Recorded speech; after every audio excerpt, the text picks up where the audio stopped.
There we are. It says live from New York. It's Saturday night. Hmm. It's not Saturday night, it's Sunday afternoon.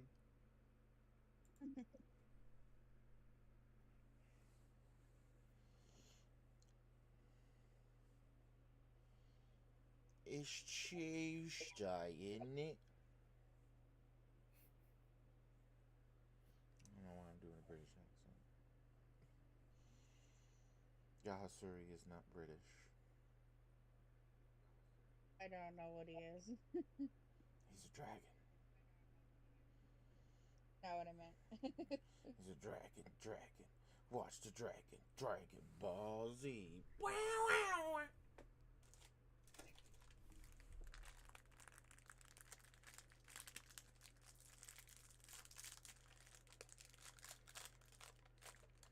Opening the crackers, cause this cracker wants some crackers.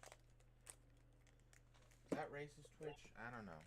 Cause I'm white, so I feel like I can call myself a cracker.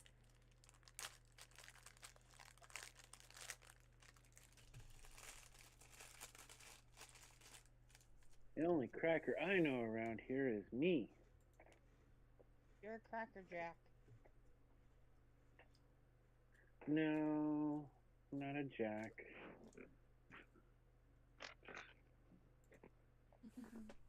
Are you sure? Yeah, Dad.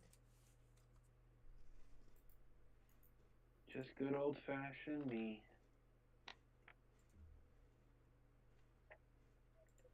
Dad, you're not a Cracker Jack then.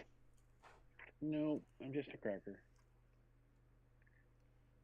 What you might call a plain old saltine. Oh, I got Ritz. Now you're making me hungry. Well, I am hungry. I haven't had lunch. I also got You can pop. always go fix something. I also got Pop Tarts too. I don't want to go back down there. I don't want to go back downstairs. I got Pop Tarts. Yes, I do. Well, that's always a good thing. I got Pop Tarts. How about you?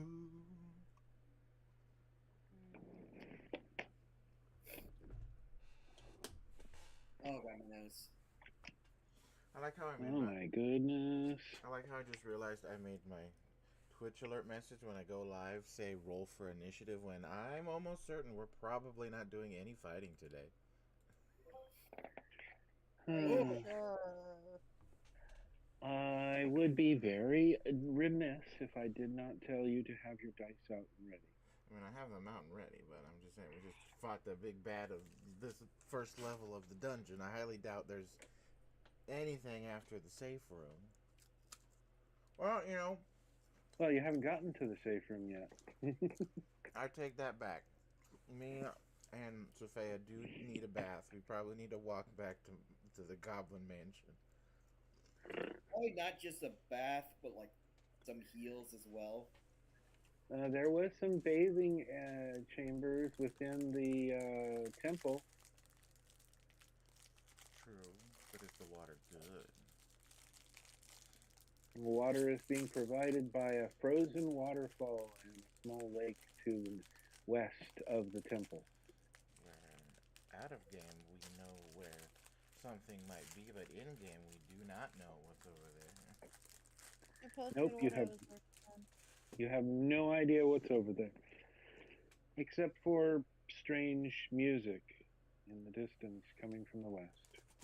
Oh, the music that Cynthia heard. Uh-huh. Mm-hmm. Anyways. Anywho. Alrighty. So, how has things been going for everybody? Good. I'm going I to. don't want to talk about it. Okay, so glad to hear it's been doing so well. Oh my! It's been going relatively well for me. My Admittedly. breaded mozzarella stick stuffed crust pizza idea is sitting over 1,100 views right now. Nice. That was That good. sounds good. It was good. Quit making me more hungry than I actually am. I'm hungry, okay? I should get food. I don't want to.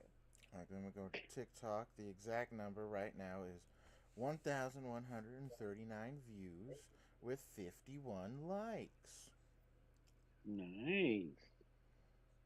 But I want more. I feel like out of all the great content I've made, talking about a high food, I wasn't high. Talking about high food ideas is the one that gets me the most views and likes. It's creative ideas like that that lead to multiple levels of popularity on TikTok and whatnot. I feel like the little snippets I took out specifically of when I got turned into a mouse were hilarious. Yes, Mousesuri. Mousesuri was the bomb. We almost had Malphia. She managed to avoid it. I just want to I know. still love how Draxon was very hesitant to do like anything to get you out, knowing the only way to turn you back was to hurt you. I just want That's why I tell you to let Cynthia do it, because her strength is a 12 and you wouldn't have heard of it as much. I just would have found it funny if we somehow all turned into mice. Then what would have happened? Would we have to make new characters? Would we just be stuck as mice? We would either have to wait until it ended, or just start attacking each other in mouse. Have you guys never heard of the story called Redwall? The story would go on. It would just be drastically different. Not Redwall. Just fight the giant spider as a mouse. Yep.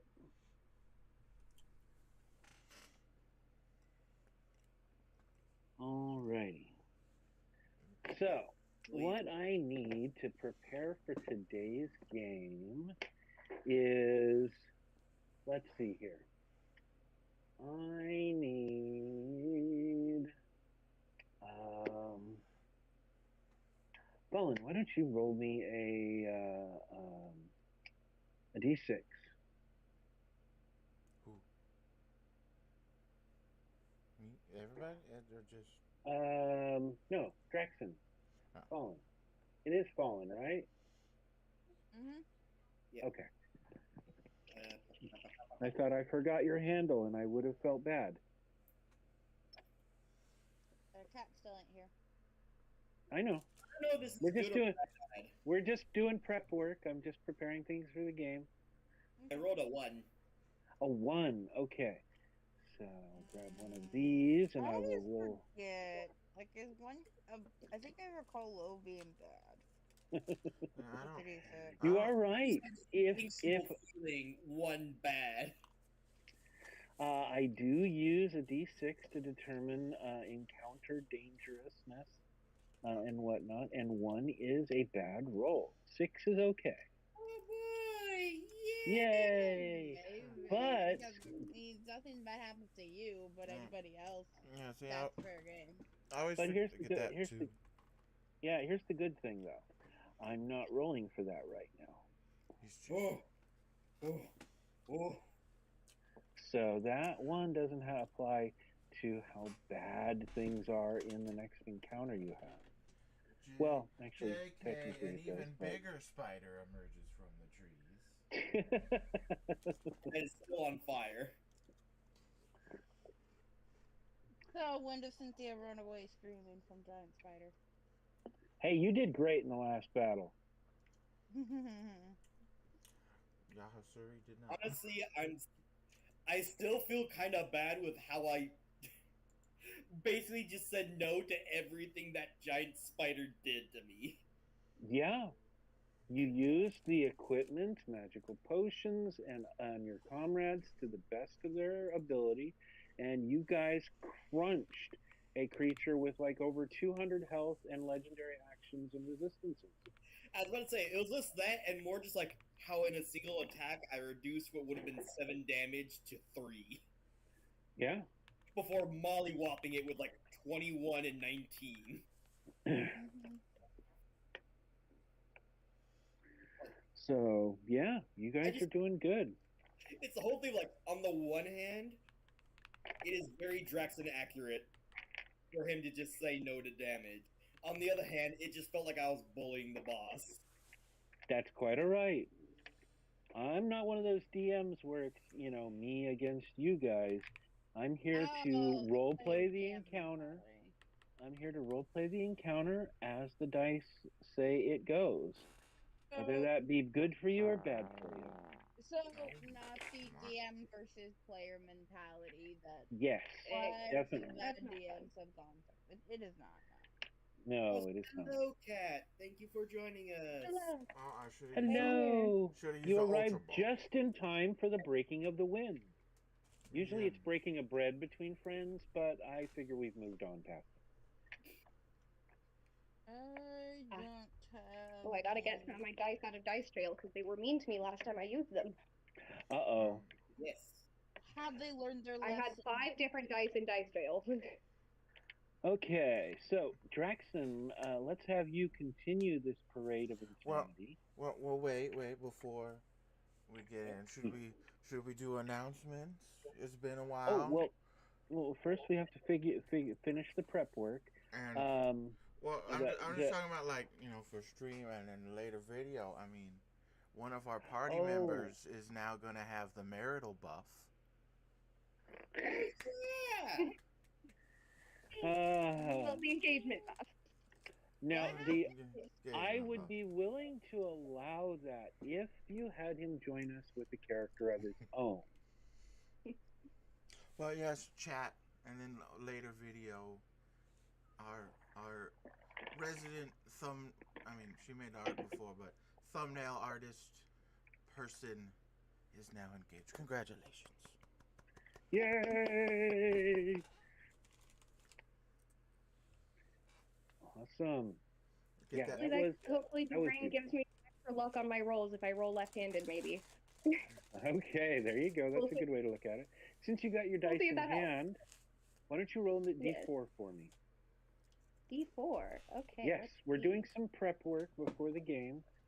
Just some got a 2. random. A 2. Okay. So we're going to have. What dice? I have like so many dice sets. Which dice set should I get? I got the camera in a better spot. I wonder how well my light up dice will work if they're visible. Let's see. Right, okay. Oh, yeah. I'll have a light up dice with me. Okay, that can be seen. You know what? Okay. Hopefully they don't have to go in timeout, but for now, light up dice. Okay, Shy, why don't you roll a D6 for me? Let me just grab my dice. A D6. Yep, just a D6. Remember, this doesn't have anything to do with our normal encounter thingy bobbers. This is just a little pre-game prep work. 2. A 2. Okay, that's much better. Let's see here. My dice. Dakota, you wanna roll a D6 for me? I can do that. Oh, a 1. A 1. Okay, Uh-oh. that's good. That's good.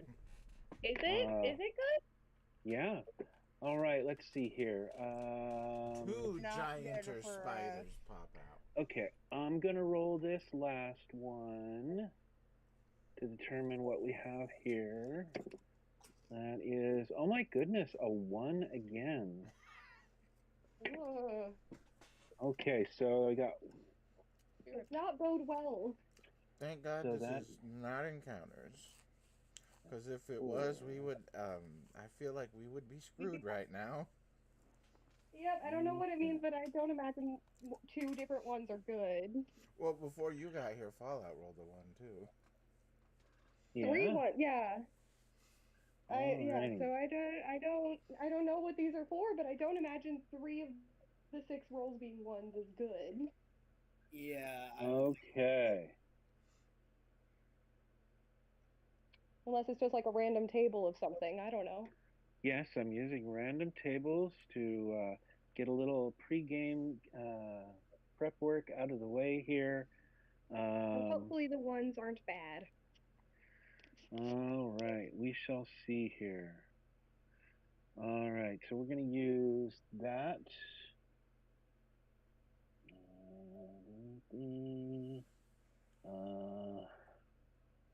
And then we are going to...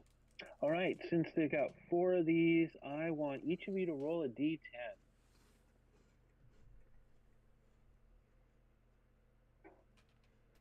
Why am I blanking on what a D10 looks like right now? 7. A 7 plus 8. 8, that is For 15? adding it, it's 15, yeah. Yes. And then we got, who's, Shy? Roll that die. What was the roll? I got a 3. A d10. A 3. So 15 goes up to 16, 17, 18. 10. Uh-huh. 25. No, I thought you said you rolled a 10. 6. A 6. So 18 goes up to 24. Alrighty. 24. Yeah. So it's funnier than 24. 25. Okay. All right, all the pre-game prep work is done. We're ready to do the recap for all of those who've been patiently waiting. When last we left our heroic adventuring group, they had charged their way into and through the crysteel spiders within the frozen grove surrounding the moon goddess's temple of the moon elves. They had successfully made their way inside, search and investigate the entire facility, finding out all kinds of interesting things about its past, as well as the previous residents. Some things important to the mission, some things not. But they did find a needed quest item in the form of a holy symbol, needed to open the secret stairway in the central courtyard that leads down to the first rest area between this first dungeon level and the next dungeon level. And somewhere in between the two will be a rest area, as described by the dungeon keeper just outside the walls of the grove. Now that you guys have finished off the dungeon boss of level 1, the group is somewhat shocked and amazed as a brilliant white light flashes into existence for but a moment, and a heavy wooden chest thumps to the graveled cobbles of the central courtyard in the middle of the temple. And that, with all of your current injuries and expended spells from the big boss battle, is where the group left off. Not even a chance of rest yet, as you guys ponder what you should do next.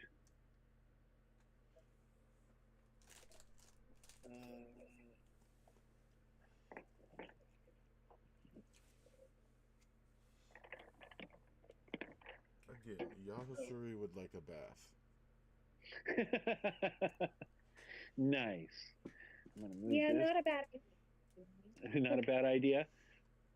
Drexen is gonna look at Yahusuri and I swear my Meditation to keep Yeah. herself clean. Yeah. Sophia is there with you guys as well.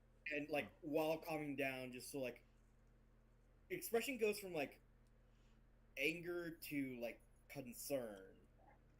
And he so like looks at both of them. Are you two Yeah, alright? They were beaten pretty badly. Sophia is probably going around using her medical skills to bandage wounds. They both look tired. That is easily to discern. Yes. Also very sticky. Yes. Has Faye used any healing magic on herself?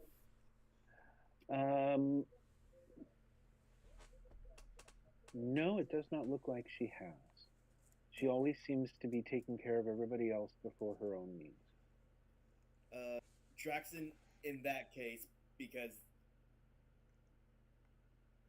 honestly, they do the same fucking thing. Nope, Barry, do not jump. Do not jump. Jump. Oh, Kitty. He's like on the worst possible part. If he jumps, stuff is gonna go flying, right? Go ahead and No, jump. if he jumps, there's a very high chance he lands on my laptop, Oh well, that's not good. which I'm heard these. Anyways, Draxon's gonna like walk over to her and hand her a potion of greater healing. Okay. Sure. She finishes tying up a bandage on Getting his Yahasuri. Echo. Yeah, a little bit. Let me. From who? From where? You can keep going. I'm just gonna. One thing. By the way, Yahasuri, from the medical administrations of Sophia, you recover a total of 4 plus her wisdom modifier in health points. Wisdom modifier is +2. So that's a total of 6 points healed on top of anything else that you're doing. And Sophia will turn and accept the potion vial and quickly pop the cork and down it. With a smile, she will pat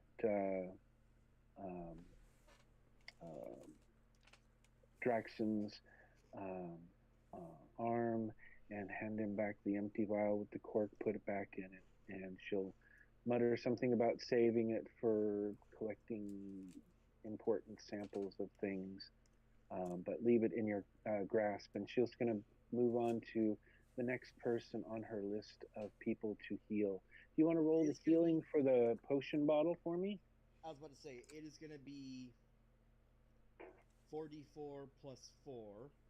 4d4 plus 4. I've got that right here if you'd like me to roll it, or do you want to? I'll roll it. Okay. Meanwhile, she is going to do her healing skills on Shy's character, Cynthia. Cynthia is fine. She has potions. All right. It's more like because she does not want Sophia to keep pushing herself like this. Mm-hmm. The good news Like, is that she's it's not just gonna complete. get potions. The good news is that it's She not didn't complete in need total loss heat. on the healing potion. Okay. Like, Cynthia is not hurt badly at all. Like she's. Wait a not minute, hurt wait a minute. badly. Since we're out of combat, she's not drinking the potion as a bonus action. She gets the full Yeah. effect of the heal. So Okay. Yeah, I was gonna say, did you rule that if you use an action, you get it? You get the full Okay, effect. that's So, better than 4 these 6 times that I rolled. 4 I plus 4 I is have basic, 20 healed. I was about to say I have like basic healing potions I could use instead. Yes, But if you're I using said, I don't need much because I was already at 32 out of my max, and my max isn't that much higher. I'm just gonna use a basic. And Tokiki doesn't need any help either. She didn't get hit at all. And, She stays yeah, far she away only from needed- melee. yeah, Cynthia only needed 7, so a basic healing potion was perfect. Yahasuri Okay. could definitely use more healing, but he's more concerned about getting the burned and unburned spider web off of him in a bath. Oh, if you wish to apply the flame from your mace to it, it will real quickly burn off. But it doesn't You will get take- rid of the feeling. It will also do a 1d4 fire damage to you, but it will quickly remove all the sticky crap. It's Okay, with the healing, Sophia is back up to 42 out of 55 hit points. I'm sure he is because I have um, two levels of corruption and I am poisoned. Oh, Yahas- that. Let me mark that off. Yahasuri would Sophia- very much like to go take a bath and sleep. Okay, so first Draxon off, also has 2 levels of corruption. The poisoned, I Oh. have a lesser restoration. I also that's so a we have restoration. Sophia who's targeting other people for healing other than herself. Yeah. All right. Draxon prioritized healing Sophia. Heal the healer. That makes sense. Okay. Draxon is at 49 out of 51 hit points. Oh, Alright. he's good. Like he's good. I but will cast also less- just like probably like a little stab wound in the shoulder. Ear potion.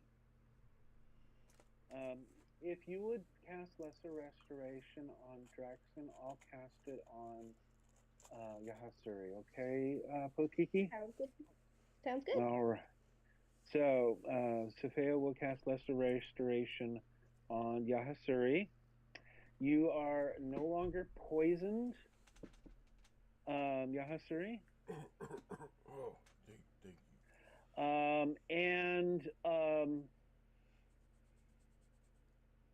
The only reason that this is happening is because you guys are within the area of effect of the lantern and its protective light. The Lesser Restoration is also going to remove 1 level of corruption.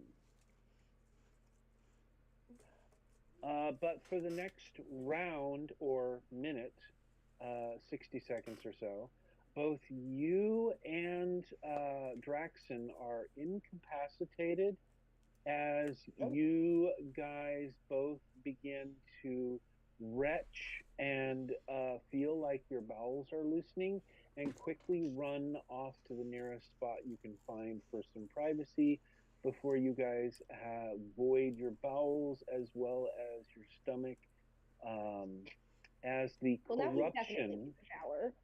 yeah, as the corruption is purged from your body.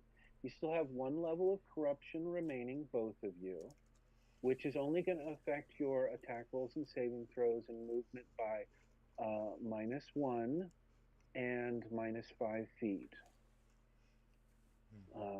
Which is I know that Cynthia no longer has any levels of corruption because the last time they yes. long You as made your Draxon- saving throw this battle, which is good. Yeah, that too, which helped a Drax- lot. You just hear from a Luckily, bush in the Draxon made, distance. Like, most of their saving throws against Yep. poison. That's what's happening. Yeah, That's what's happening in for- the bush right now. Is just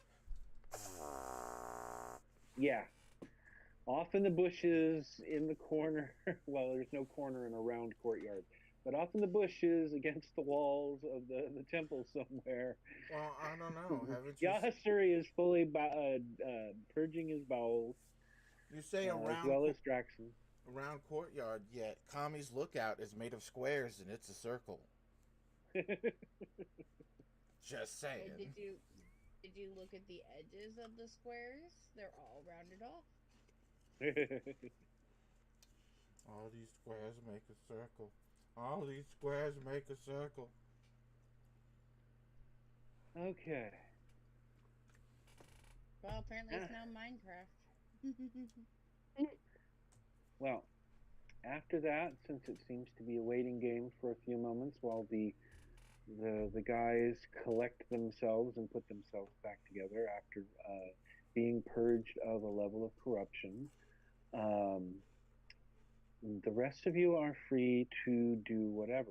Sophia is going to sit down next to the corpse of the giant spider and begin prying at bits and pieces of it, and depositing samples into her bag of holding.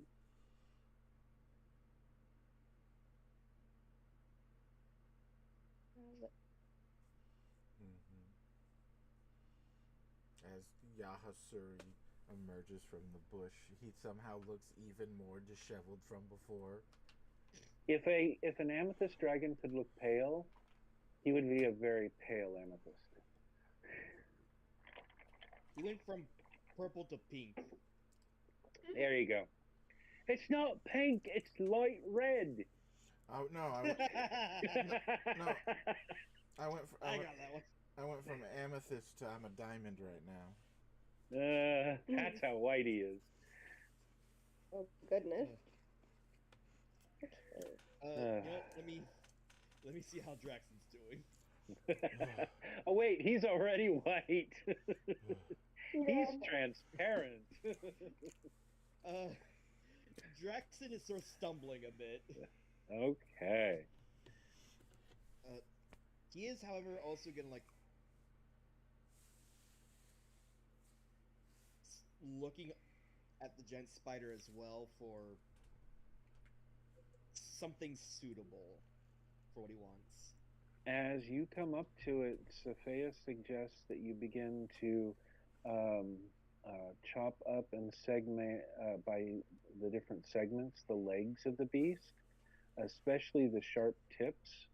They're very hardened and did a lot of damage, or at least would have if they weren't striking your iron hide. Meanwhile, she's already pocketed the eyes of the creature, and she's currently cutting into the underside of it. You assume to remove some bits and pieces of its innards. You're not sure. But you do see that there is a small pile of crystalline shards of delirium that she has chiseled free from its hide. And you notice that she's wearing gloves and she's got her alchemy tools out, and she's been using the little pincher tongs to remove them once she's broken them free.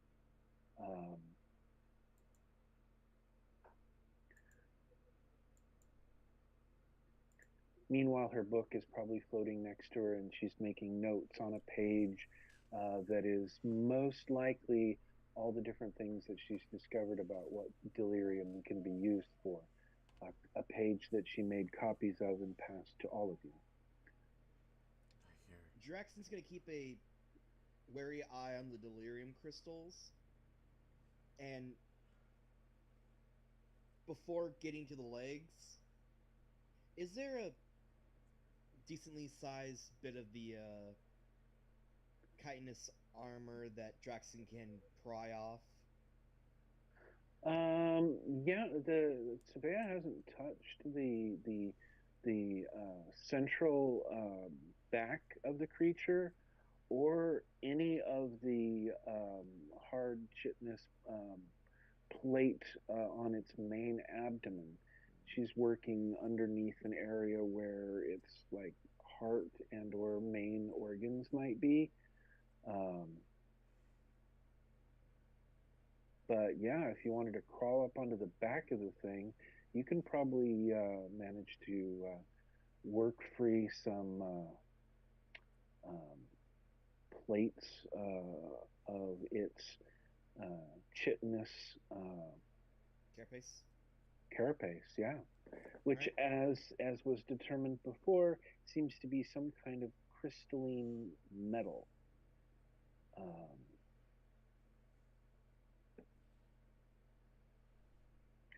So let's see here. You have survival skills, yes? Yes. Go ahead and roll a survival check. Meanwhile, as Yahasuri is putting himself back together, and Draxon and Sophia are busy playing with the spider parts, what is Pokiki and Cynthia doing? Pokiki's gonna brew some tea for Yahasuri and Draxon. And maybe how is Cynthia doing? Because Poki knows that she really hates spiders. Well, she's keeping away from anything involving the spiders, including the corpse, the spider web. Definitely Yahasuri. Sorry. Yeah. She's keeping her distance, even though she She'll make- does have a way to help clean it off with prestidigitation. She does, yeah. I mean, if they get it off and she Pokemon- wants to come up to her, she might do it. She'll use the spell to help, but she's not getting any closer. Are you just Pokemon kind of make her a cup of standing there tea looking then. around at all the spider crud and your hands slightly shaking? She may have looked away and then started strumming on her lips. Ah, distraction. Yeah, pretty much. Yeah. Distraction. That is Yeah. a valid method of what to do, but it's clear she really does not like spiders. That's me. I don't like Pokey will spiders make her a cup either. of tea too.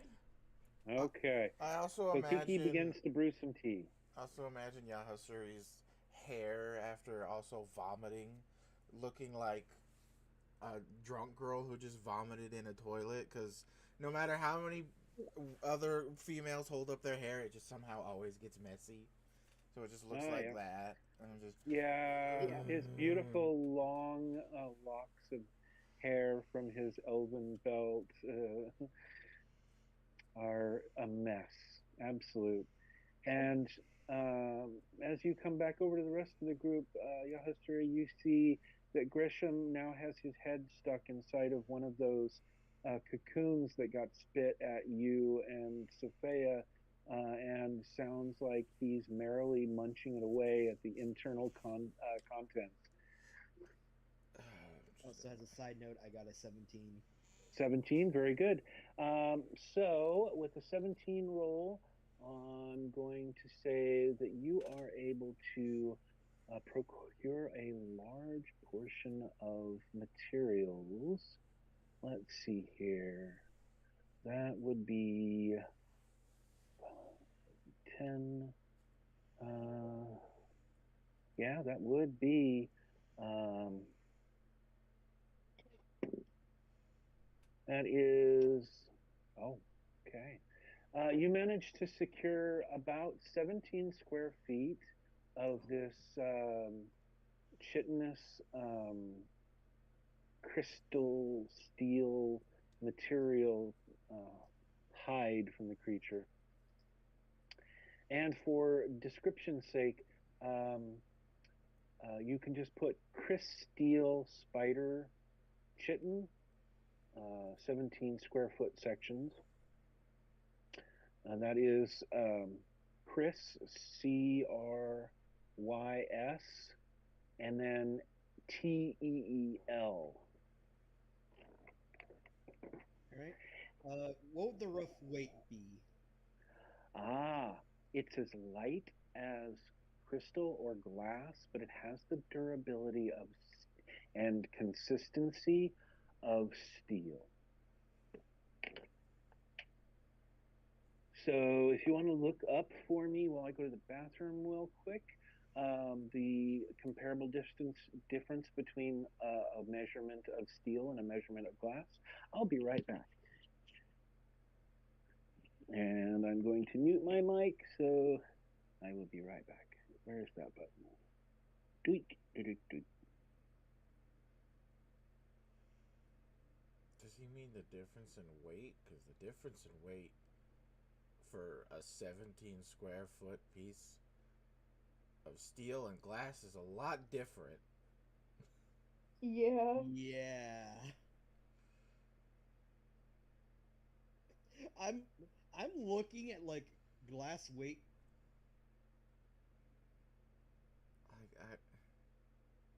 A cubic foot of ordinary window glass weighs approximately 157 pounds. Yeah. And you put that into steel, it's a lot more.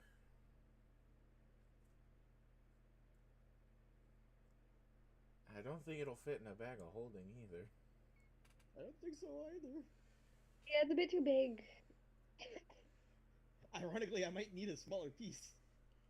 Yeah, well, Well, you can always, if you get a smaller bit, you can always just melt it down because it melts down like metal. It could always Yeah. just be melted into another shape. even Yeah, it's just the thing I want to do with it. True. I don't want to. I can probably like trim it down or something, and like use the excess to melt down. But I wonder if he's going off the basis of combat just ended and you're still enlarged. So you took a bigger piece off. No idea, but this is a big ass piece of chitin. Yeah. Like He theoretically, is already Draxon back to could still normal like size. lift I it up have in like my it's. network. Theoretically, okay. Draxon could still like walk around with it very easily. Mhm. It's still just You are back to very normal fucking big. Yeah. You would have to drop it every. I don't know. We'll figure it out. Yeah, but Yahasuri's just has laid down on the ground and it's cold, nice. Mhm.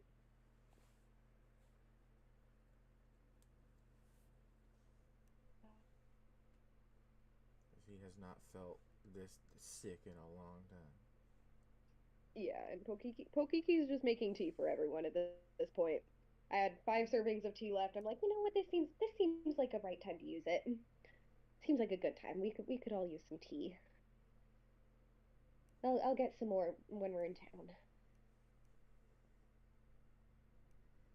Draxon would prefer mead, but understands tea is all we have.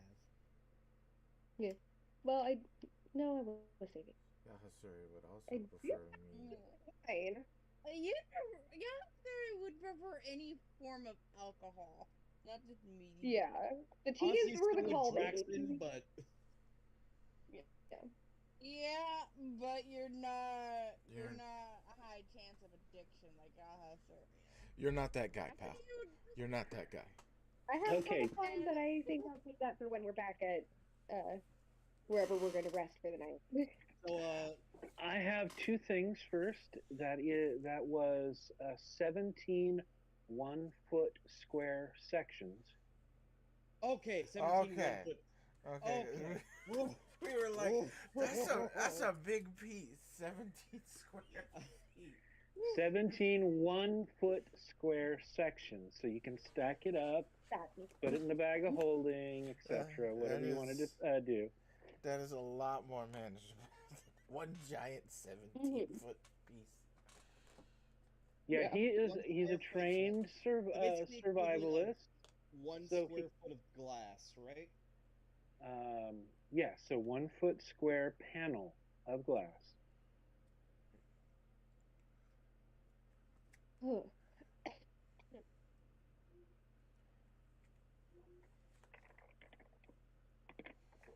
Go away. So it's not 1-foot square because it's not Yeah. it's a flat panel. Okay. In that case, each individual thing would be about like 6.5 pounds. Whereas an equivalent sized piece of steel would probably be a lot more. Yeah. Yeah. So yeah, it could be molded or crafted into metallic weapons and armor without much issue, being as it can be worked just like steel, but it has the weight and appearance of crystal or glass. It's probably a Okay. little bit heavier than glass because it's got this milky, somewhat transparent, but what is that rainbow kind of like opalescent sheen to it? Yeah. So it's not completely transparent. Okay, Draxon could definitely Ooh, use I think- one of those for what he wants, and he's probably gonna use the rest for some sort of smelting. I think I know exactly what this looks like. 1 minute. I'm getting reference of No it's a problem. type of stone While that I that's really happening, like. Draxon is. Then Oh, gonna, and the like, second thing, Yes.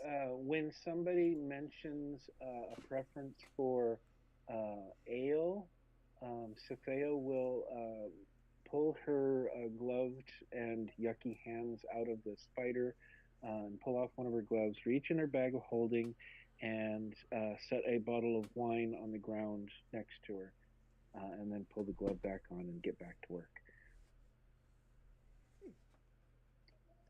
And that would have it been looks Draxon, funnily enough. it looks like a bottle of wine, but when somebody comes over and picks it up and looks at it, It says Dead Man Ale. Yahasuri front, because I don't know if you heard me, but he's laying on the cold ground right now, trying to feel better. He just stares daggers at the. Laying on the cold hard ground. He's just staring daggers at the bottle, wishing he could crawl over there, but he just does not feel great. Drax is, I He- guess, gonna take a quick Yeah. break from pulling off chitin. Yeah. Like, grab the bottle. Uh. Is that what it looks like, Mr. DM? I am. It is, yeah, very much like that, except it's Yeah, now like that in. sounds a lot like Opalite. Yeah. Except a different it's- shade, but like that kind of Yeah, coloration. that coloration is perfect. I love Opalite. It's so pretty. I Uh, want to eat it. It looked like an ethereal blue Scooby Doo fruit snack. It looked like it would be so yummy, but it's a Honestly, crystal, so I mood. can't eat it. But yeah, by the time but Pokiki Draxon is done processing it, he's scraped off the innards from the portion, the 1 foot portion that he's managed This to chap. cut free from the creature. He's got a stack of like 17 of these 1 foot plates of this opaline looking hide off of this chitinous spider. Yeah, Drax is gonna like take the bottle very gently with like the hand he wasn't like cleaning the shit off with, so clean hand. Open it up, and just like walk over and gently like squat down to Yasuri while holding the bottle.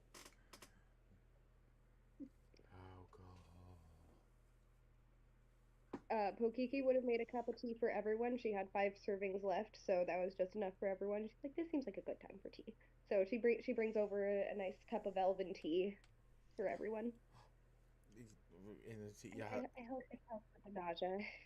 Yahasuri's like, pour some in the tea.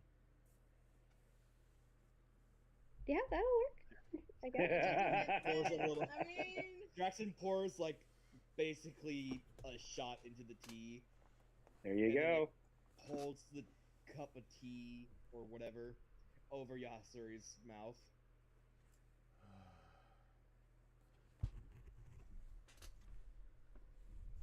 Little I don't hair know of if the Yasuri dog. wants to grab it or just wants to open their mouth and let Draxon pour it in. Yahasuri's just gonna open his mouth. Alright, Draxon's gonna slowly pour it in.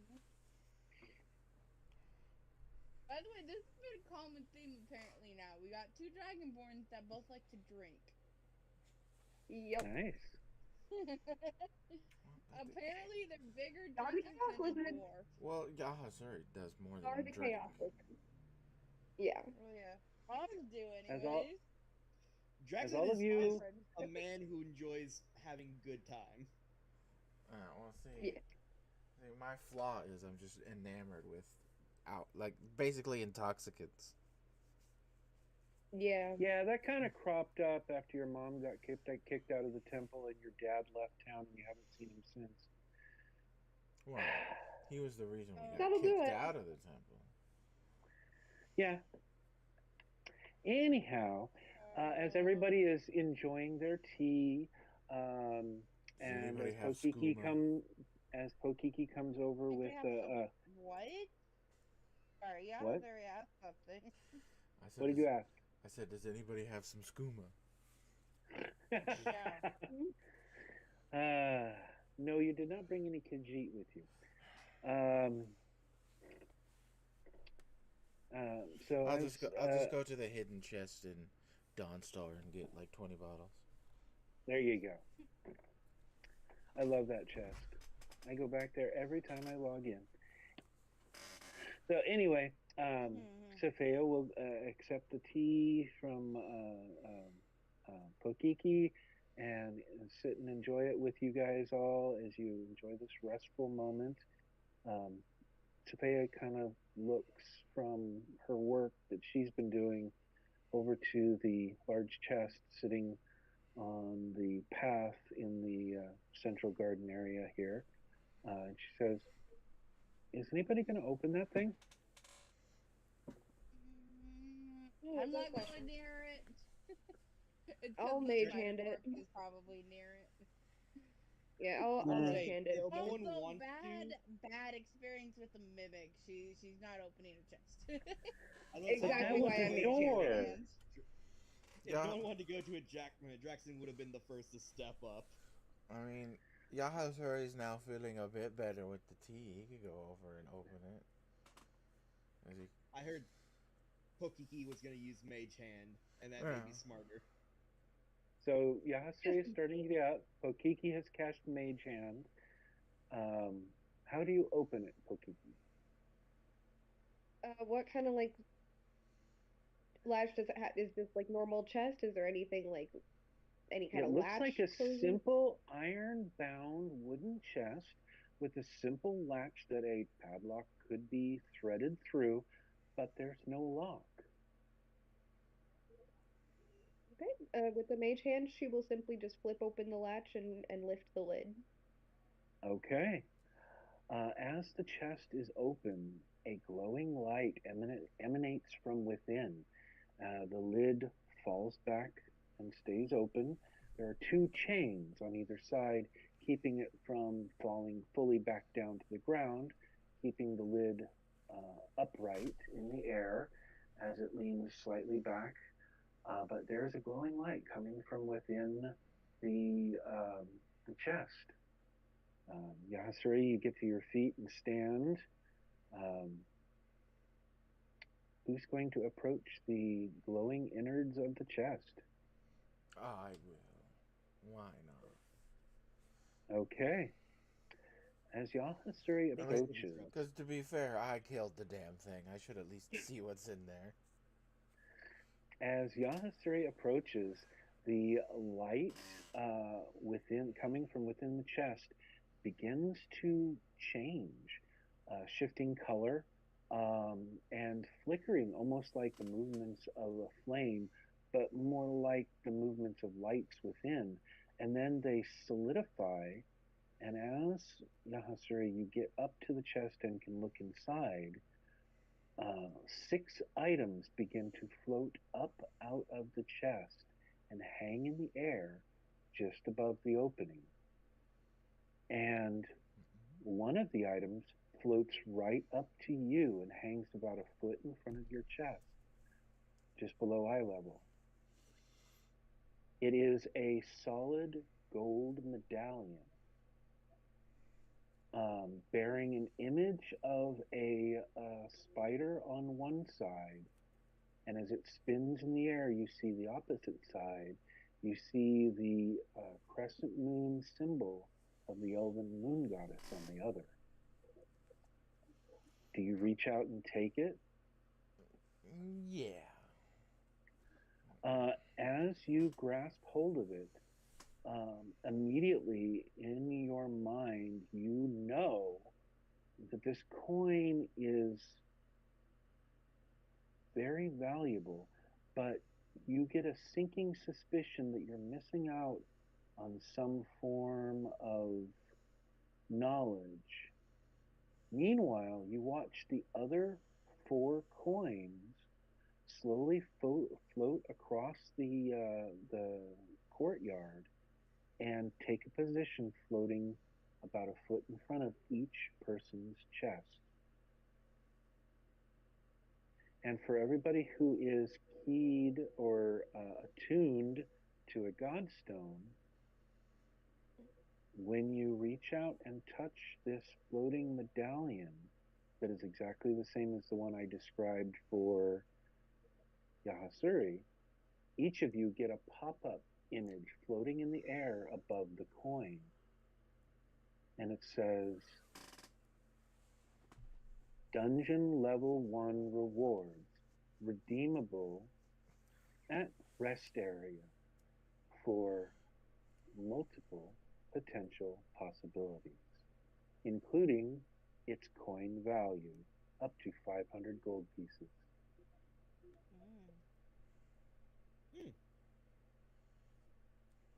So each of you have one of these medallions worth 500 gold pieces, which can be apparently exchanged at the rest area between dungeon levels for potential other treasures or items. How the hell that works, you have no idea considering you're in a dungeon, not near a town or a shop, but that's what it says. Meanwhile, Yahasuri, you are left standing there holding that coin, and the other final, the sixth item, is still floating in the air above the chest. You see a perfect, well, to be honest, it looks like a D10. It is a pure white crystal floating in the air on one of its points, and it is just floating there, spinning slowly, and you can see the air around it is warping slightly, and you can feel an intense cold coming from this crystal hanging in front of you.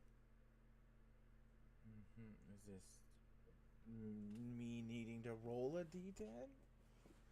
No, it is not. Do you wish to reach out and touch the crystal?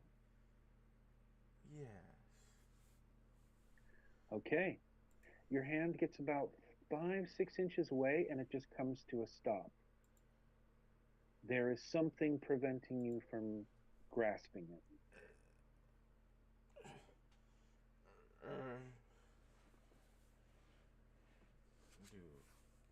Do the others see what's resisting me from touching it? The air around it seems to be warping, and it seems to be emanating such a powerful magic that it's preventing you from making contact with it. And your fingers, as you pull your hand away, there's a bit of frost left behind on your fingertips. You didn't touch it long enough to take any permanent injury, but if you had tried to maintain contact with whatever force or barrier that's protecting it from your touch, you most likely would have taken damage. All right. Well, let's try to heat things up. I'm gonna pull back out my mace and, by the light of Morden's Forge. How many times per day can you trigger that ability? I don't think you gave me an answer. You just told me. Okay, if it I could doesn't, do it. then it will work.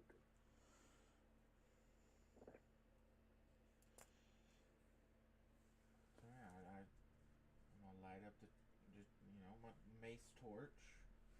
It's flamey now, and I'm gonna Okay. reach in closer, maybe with warmth. See if that helps. All right. As the torch and the crystal hanging in the air come to approximately 5 or 6 inches away from each other, the crystal pulses and the flames on your mace go out. Well, that stinks. About 60 seconds pass, and the flames of the mace will reignite. But if you bring them back to that close with the crystal again, they will be extinguished. Anybody want to help with this? Maybe the mage hand can touch it. I'll try with the mage hand. Okay. You mentally control the mage hand to reach out and grasp the crystal.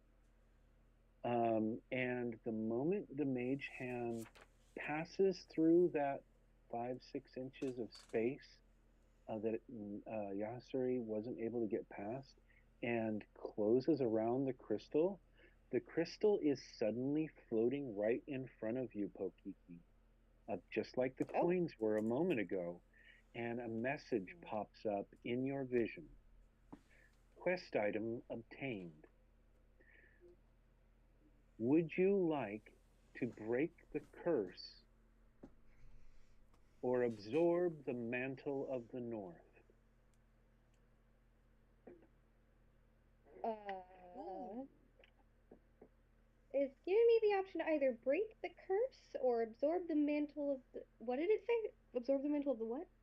Mantle of the north. The mantle of the And you north. and you can Can I feel the cold can I take a radiating check off to of see it. if I have any idea Go what that ahead. means? History check if you'd like to start. Then we can go to Arcana. I mean, if Can Ooh, Draxton no, I make do a history not. check? I was, Anybody that certainly heard the do not. description she just gave can go ahead and roll history. I mean, it's a plus Or maybe one, 12. but screw it. Plus one, but screw Yeah, it. that was 12. That's a I probably natural don't. fucking 20 for history. Nice. Impressive. Plus one for 21. Apparently, Better than the Draxton, way- who rolled a 7. Okay, so apparently Yahasuri needs to drink more because he gets more of these rolls every time he drinks. There you Yeah, Yeah, go. that is. He drinks and he knows things. Okay, I so we've got a 16. Just, 16, Myself. 7. just you And guys Pokiki, what did you get? completely keep Yahasuri drunk. got a- I got I a mean, 12. I don't think Yahasuri 12. would complain. Okay. This is such a rare reference, but Yahasuri, in the back of your mind, from all the stories and knowledge that you know of from your father and your mother and the temple where you often had to visit to see your mom, um, there is references to powerful beings, uncertain whether they were gods or demigods or extraplanar entities, once granted boons to mortals during a time of great tribulations. And some historians believe that it was during the Dragon Wars. Some historians believe that these references went all the way back to the wars between primal chaos and the gods. But a mantle was an aspect of an element granted to a individual that would allow them to gain powers and control over portions of that element. This mantle of the north vaguely sounds like it might have something to do with the para-elemental plane of ice. All right. But there is more to it than that. You're just not quite sure what that or those stories of history might have to do with a curse. Even a nat 20 doesn't know that. It's crazy. But yeah, you can share all of that information about what you believe a mantle might be to the rest of the party. I do. I share. Okay. With that information, now you are left determining what the description means by a curse. And I would like Pokiki to roll an insight check.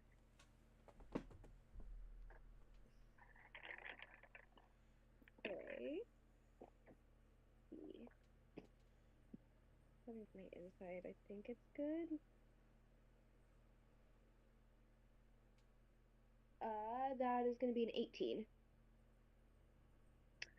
As you stand there staring at this thing, looking at this little magical, glowing message floating in the air above the crystal, and you just kind of letting the moment sink in,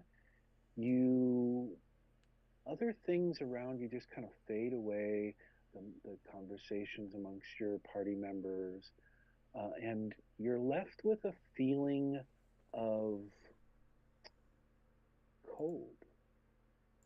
And then you look up from the message, you look past the message since it's kind of see through, and you see the cold wind coming down from the open um, section of the central courtyard. You begin to look up and you see the gray clouds of the northern storm that's rolling above, and bits of snowflake now beginning to fall more heavily from the sky above. You kind of get the feeling that this cold, frozen biome of this first level of the dungeon might be artificial.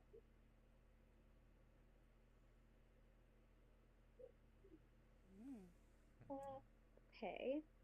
I I think the curse is probably what's making it so cold here. You're almost positive as you look back down the crystal and say that out loud. You can see that the pulsing swirl of energies around the crystal within your mage hand's grasp are almost perfectly matching the flows of air, snowfall, the swirling of the clouds in the storm above.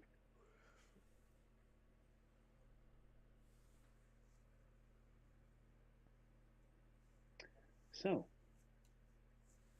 you have two choices in front of you. You're holding the crystal. What do you do? Do you end the curse or accept the mantle of the north? Kiki's definitely leaning towards ending the curse, but she's definitely going to talk it out with everyone first. Okay. To voice that that's what she's leaning towards, unless anyone has any objections. I'm all for ending the curse. Curses are not good. I'm I don't know what fine this ending the curse. As someone who has been cursed before, I concur. Sophia is nodding. That seems like the right thing to do. Could get rid of all the rest of the spiders too. That's a would certainly- possibility. Oh, I'm seem all to- for that then if it gets rid of the spiders. All right, end the curse it is. Yeah, the second you mentioned that to Cynthia's like, yeah, let's just end the curse. The moment you mentally decide that's what you're going to do, the option in the little menu in front of you, hanging in the air, flares for end the curse, and the crystalline shard within your mage hand's grasp shatters. Oh, what? And- There's no secondary menu. Are you sure this is what you want? No, wait. There go is back. no, are you sure? No, there isn't. She makes the mental choice, It knows that I'm and It knows.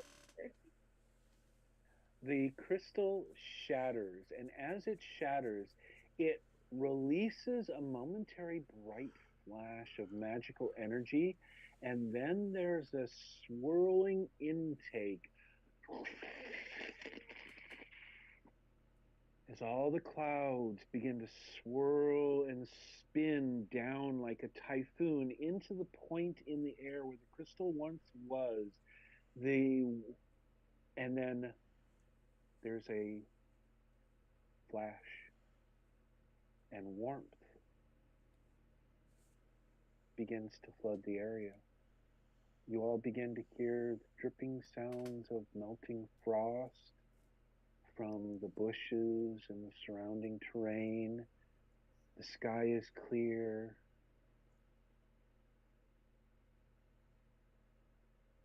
There's no trace left of the crystal. And then a little pop-up message appears in front of all of you, except for Yahasuri. Sorry. Because there's only one. And this time it's bordered in red, and it's pulsing. And it says, warning.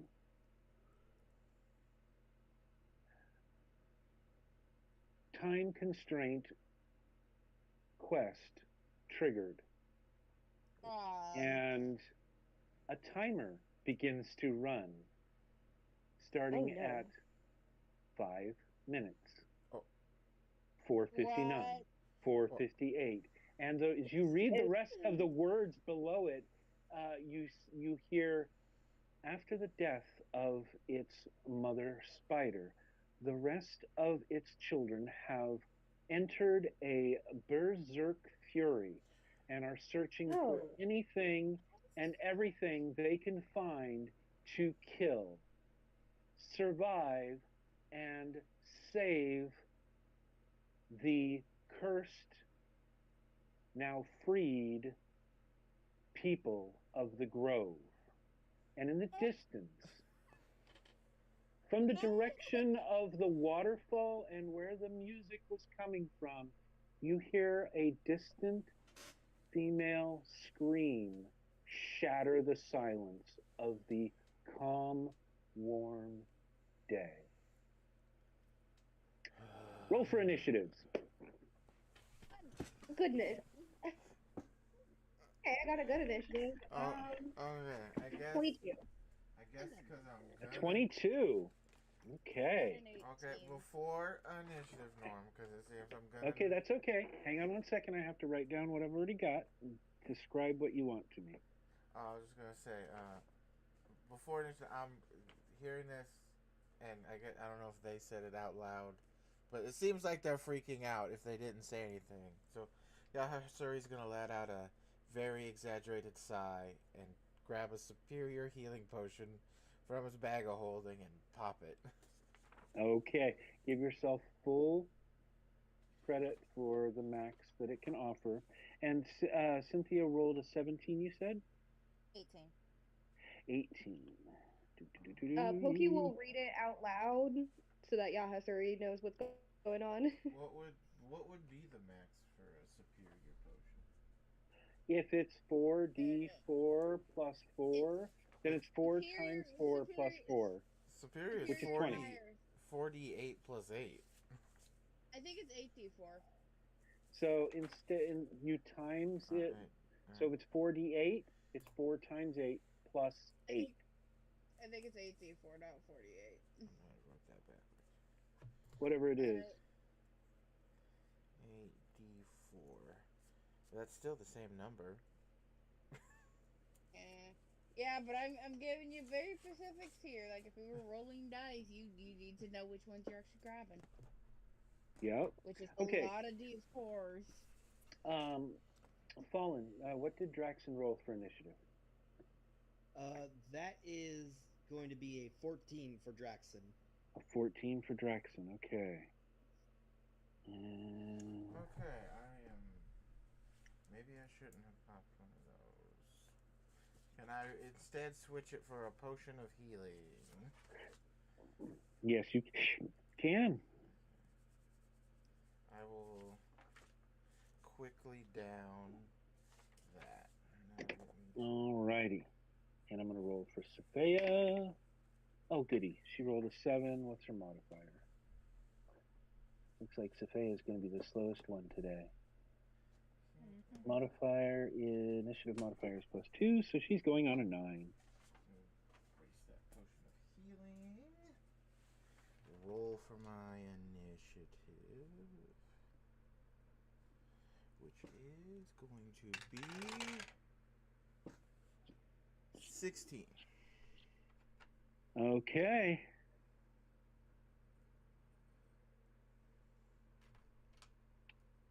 That's perfect. You got a 16 last time, too. 11 plus 5. Beautiful. Okay. So, you have 5 minutes. Each minute being 1 round. Pokiki, you have lead initiative. What? Isn't like a round like 6 seconds? Something like that. Yeah, That that's is true. true. That's a very much I of don't like, know. dude, we only have 5 rounds. That's not 5 minutes. No, no, you're right. I So misdid the math there. So we have Not mathing. 10 rounds before a minute passes. Okay, So there you that's go. That about 50 rounds. Yeah. right. Okay. So you have 50 rounds. We have a lot of time. Not that much in character. Yeah, Yeah, but hurry. we don't know how far Hey, the grove still is. stressful. There's still Yeah, that. that's also the problem. I don't know where they're at. I can probably guess who they are, though. Yeah, how far away are they? Is the scream that we just heard? How far away is that grove area? Yeah. It is well, the grove completely surrounds the temple. The temple's in the center of the grove. But to the west of the temple in the grove, there is a massive waterfall falling down from the cliffs that are the beginning of the Western Mountains. And there is a small lake at the base of that waterfall. And as each moment passes, you can hear the sound of rushing water begin to get louder and louder. And in the distance, you can begin to hear the sounds of cracking ice and the sounds of heavy falling objects in the distance. And above all of that, you hear a very mournful, pained, almost terrified scream piercing the air. And then it suddenly cuts off and it's coming from that same direction to the west. So going west is probably a good idea. Yeah, so I'm gonna start going in that direction. How far away is it? Oh, and by the way, Cynthia, that music that has been playing in the background, softly, faintly in the distance this whole time, has completely cut off with the screen. Oh no. Well, Oh no. I suppose if we're keeping in turn, I don't know who's going first. So Kiki, go first. Which way are you going? What are you doing? I'm going towards the waterfall, but I asked the question of how far away is it? It will take you a little bit to get there. And Yeah. you don't know what you're going to have to face between there and here. Are you going to walk out through the doors of the temple onto the front steps? Are you going to hop on your broom and fly up out of the okay. You Yeah. hop on your My broom. flying speed is and- literally twice my walking speed. My walking speed's only 25 feet. I'm flying. I have 50 feet of flying movement. All right. So before you guys can even think, her broom is out and under her, and Pokey is shooting up, and she is all the way up to the very top and looking over the walls of the temple before she flies away, because that's full 50 feet.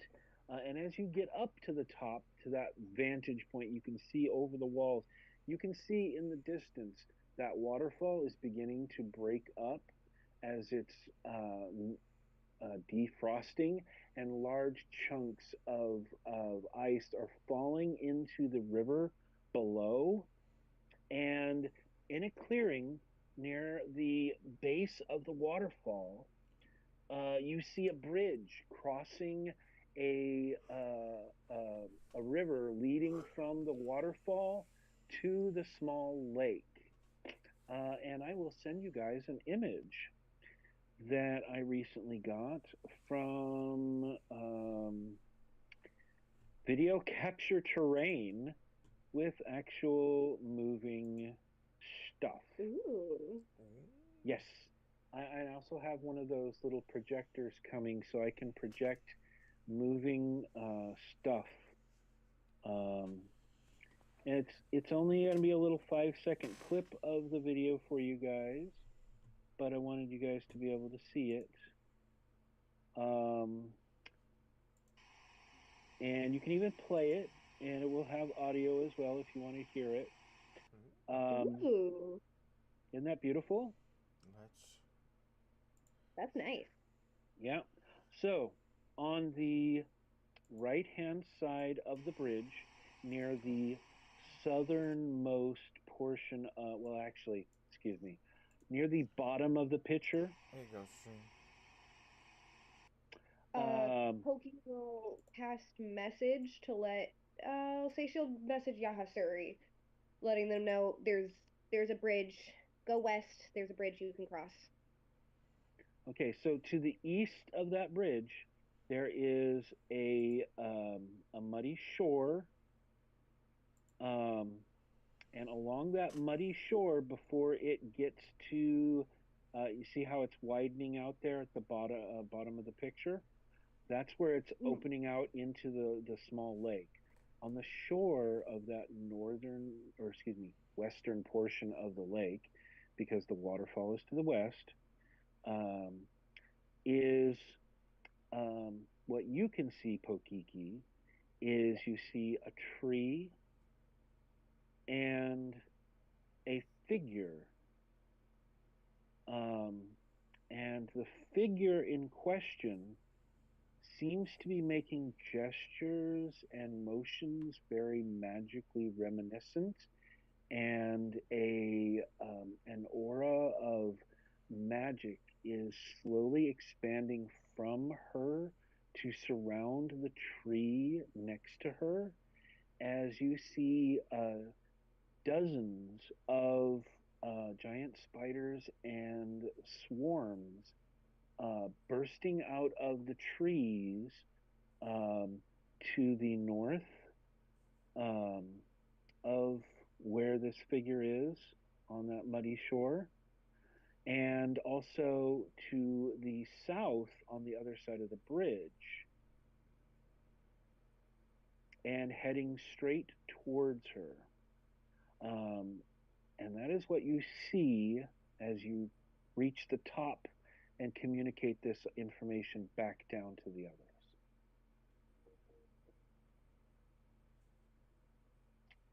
I will add to the message then. There's a bunch of spiders. Yeah, I didn't realize it's probably gonna be bad as soon if you see Yeah. that. There's, yeah. Yeah, she already knows. She got the message too. The spiders are pissed.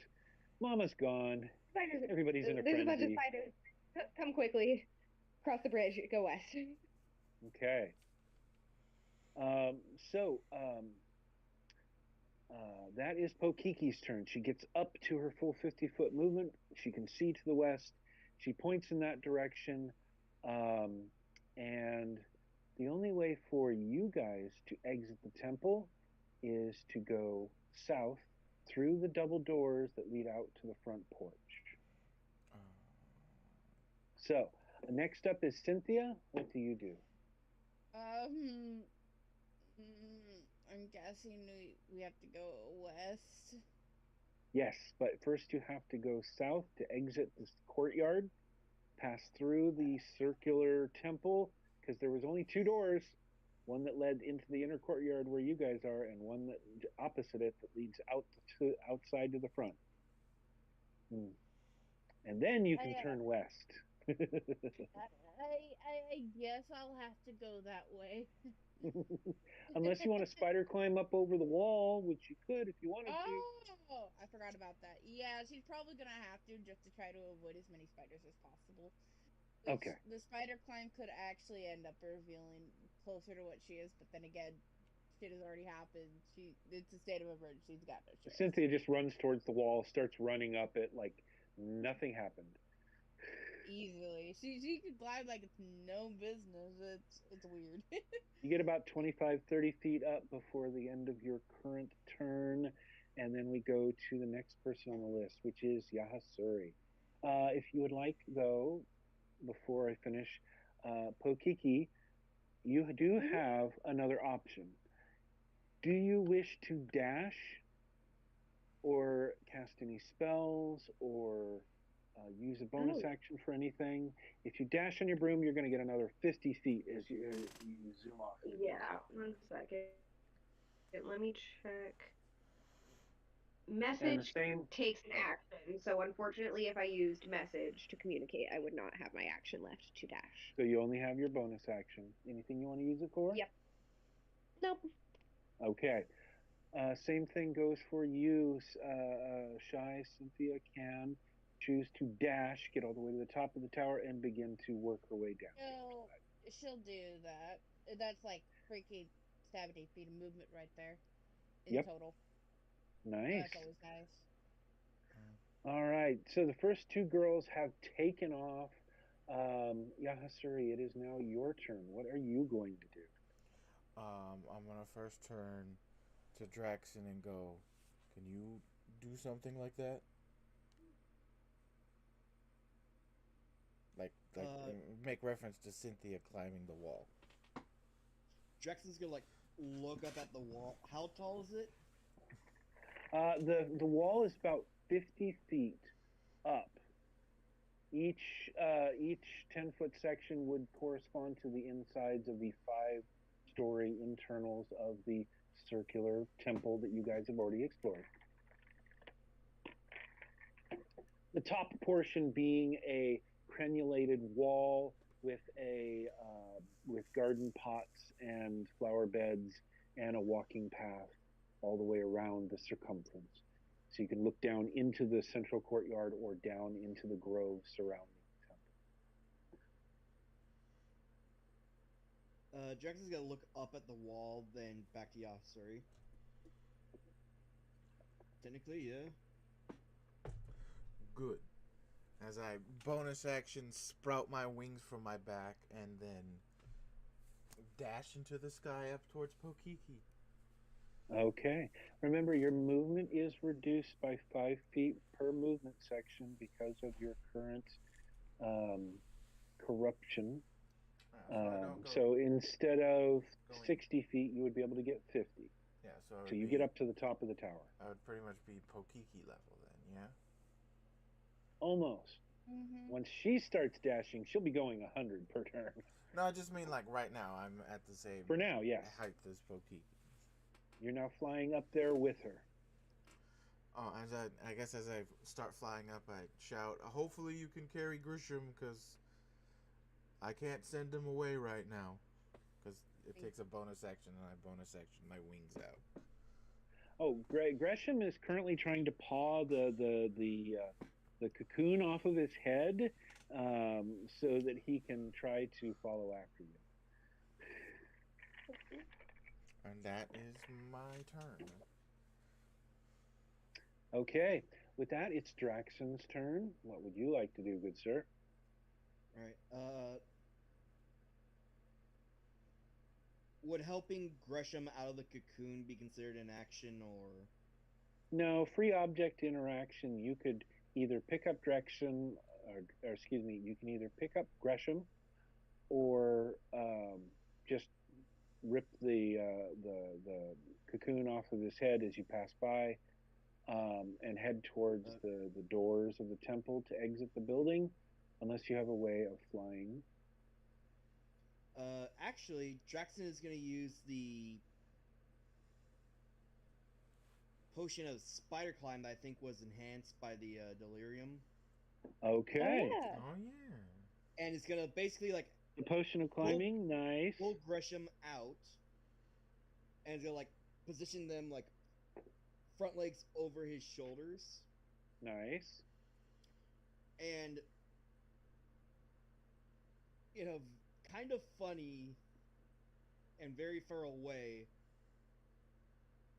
claws extended, it's just gonna like run at all fours towards the wall and then up. Yeah, you're not sure how this magical climbing from the potion works exactly, so you just run towards the wall and just start digging all of your claws in and just start flying up the inside portion of the tower. And using dash action, that is going to be 35 times 2. Did you minus the 5 feet movement from your... Normally my movement speed is 40. 40? Okay. All right, so 35 times 2 is 70. Yeah. So you get all the way up to the top. Yeah, and up and over. Level. The Cynthia level speed. Yep. Jackson Okay. would probably not even waste time trying to climb down and would probably just yeet himself over. All right.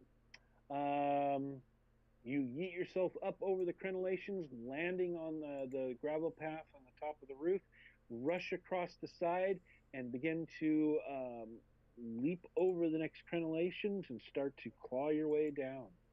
And you can see that Cynthia is right there next to you, except she's like wall running like a freaking monk, just 2 feet, tap tap tap tap tap. Like Not even a monk, like because Spider-Man? that'd be weirder. I would have said probably closer to like using her hands and feet, climbing. Oh, you're gonna get your hands in there as well, kind of like a little Spider-Man action from the movies. Okay. Something like Meanwhile, that. you have Draxon running like a fucking werewolf. Nice. And Grisham's All just right. like, what? I might have to draw this. As Pokiki, the last and only one left other than Yahasuri, looks back down to the courtyard below, you see Safeya quickly shoving lots of items into her bag of holding. And while she is doing that, you can see a glow coming from her body. And I believe you've witnessed this before, Yeah. as 2 jet black feathered wings erupt from her back and open wide. And as the last of her items, her tome, goes into the bag of holding, she looks up and from her crouched position leaps up into the air, and her wings pulse and flap, and she quickly tries to catch up to you guys. She unfortunately used her action to collect all of the things that she had been collecting, so she is behind all of you guys, and only managed to get about 30 feet up out of the central courtyard. And we go back to Pokiki. And just dashing my way over there. Okay, so Does it look like it's going to be more than the 1 round of dashing to get there? let us find out. My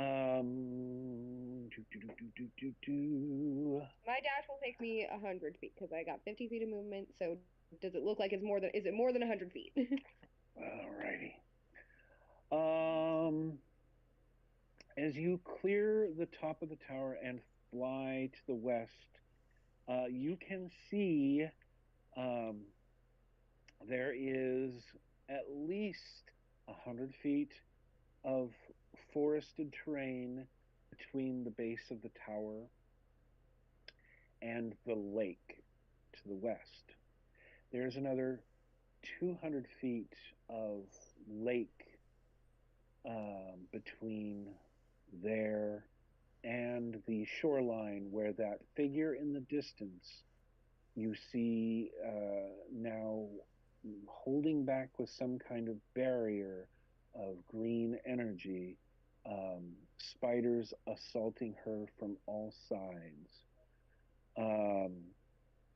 And so, yeah, about 300 feet total, just base guess estimate. And yeah, you blast across Okay, and then I'm the just tops dashing. of the woods. Full dash, any bonus action? Nope.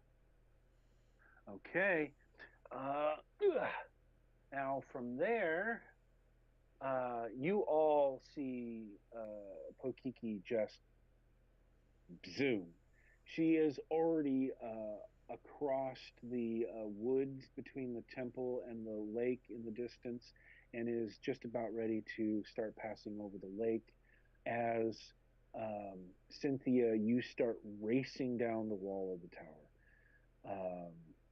Are you dashing as well? Shy? Hello? Sorry, what's up? Are you dashing down the wall of the tower? Yeah. Okay, so what's your max dash? 60? 70. Oh, 70.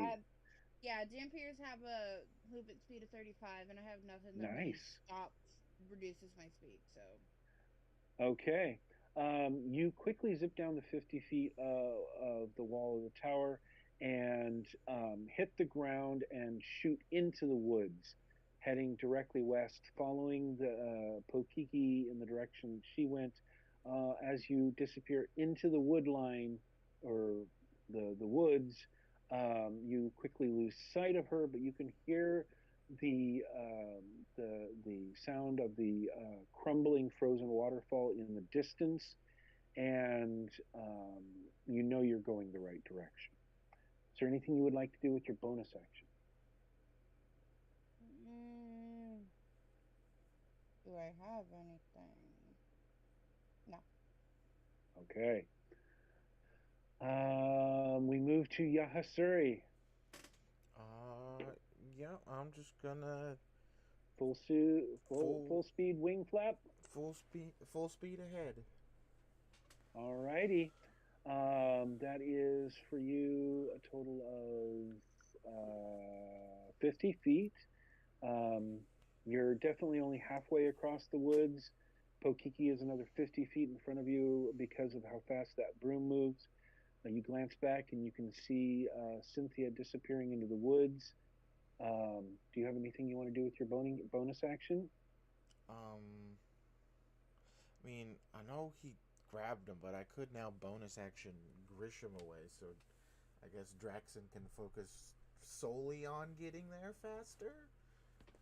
If you wanted to summon Gresham to your arms, you could burn a first level spell slot and do that with your bonus action. Well, I get a free. Unless you. I get it Oh, free yeah. to disappear and call him once per day, and I have. Oh, you get it. Yeah, that's right. I You have could not disappear called- him for free. I have not called him or disappeared him yet today. Yes, The you can do thing that. is for summoning. Like, Yep. you can use it to summon them, so you can just resummon them. Yeah. So I'll do that. I'll bonus action Grisham away, which then Okay. Draxon feels a weight lifted off of his shoulders as that happens. As you clear the top of the wall, Draxon, and it's now your turn.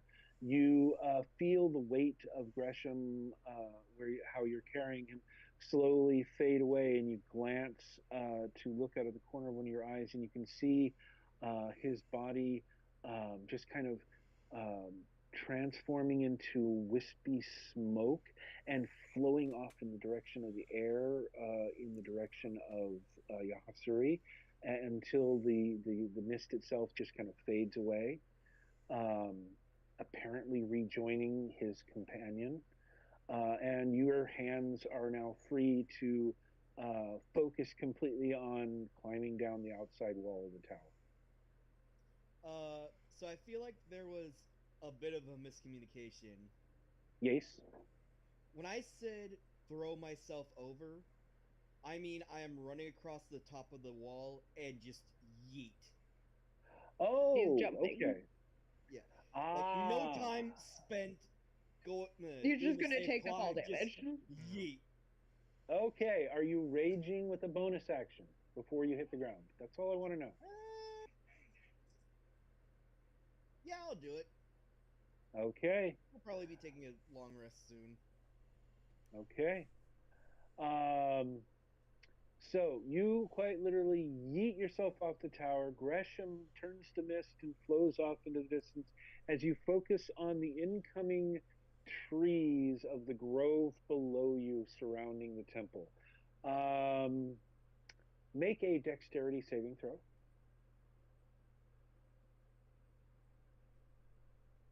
Why is it all the first so one quiet? and second one. Alright, I have advantage on dexterity saving throws. Yes, That's good. So that is going to be a 19. that is very good. There is an explosion of leaves as you pass through the initial canopy. But as you pass through the initial canopy, small, light branches, leaves blasted out of your space from your passing. You begin to focus and try to calculate branch grabs, footsteps. You begin to spin on one of the branches and with almost grace, you land on the ground and stumble a little bit, falling forward, um, and you will take half damage from the 50-foot fall, then Which is half then again quartered by by your rage. rage. Exactly. But even with your exquisite gymnastics, that is a total of 21 points of damage, halved to 10 and then halved to 5. So yeah, you twisted your ankle a little bit. That wasn't too bad. But then you start running. Draxon can literally run it off. Exactly. I don't know how much movement speed that really saved me. But You are in front of Cynthia now because you skipped the Cynthia whole just part watched of the running entire down thing the wall. Draxon did. Yeah. Just like disappear into the canopy, reappear at the ground, immediate sprint off. Exactly. So once again, dash accident is just gonna yeet. Yep. Cynthia can now hear the sounds of, and you can probably even catch the flash of white scales ahead of you. And as you pass the spot where he landed, you can see the broken branches as they're still clattering to the ground around you with a bunch of leaves fluttering in the air. And you can see the claws of his feet and where they have, excuse me, dug into the ground and taken off in front of you. Before I end my turn, Yes. I have a very, very, very stupid idea. Okay. Because technically talking is a free action, correct? Talking is a free action. So is a simple object interaction. Like opening a door or picking up an item from the ground. Those are free object interactions. You get at least one of those per turn. And theoretically, if Draxon were to shout as loud as he can, would the spiders attacking the person shielding themselves hear him?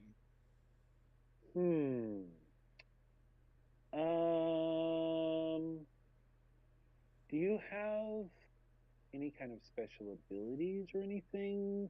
Or do you just want to roar as loud as you can and roll an intimidation check for me?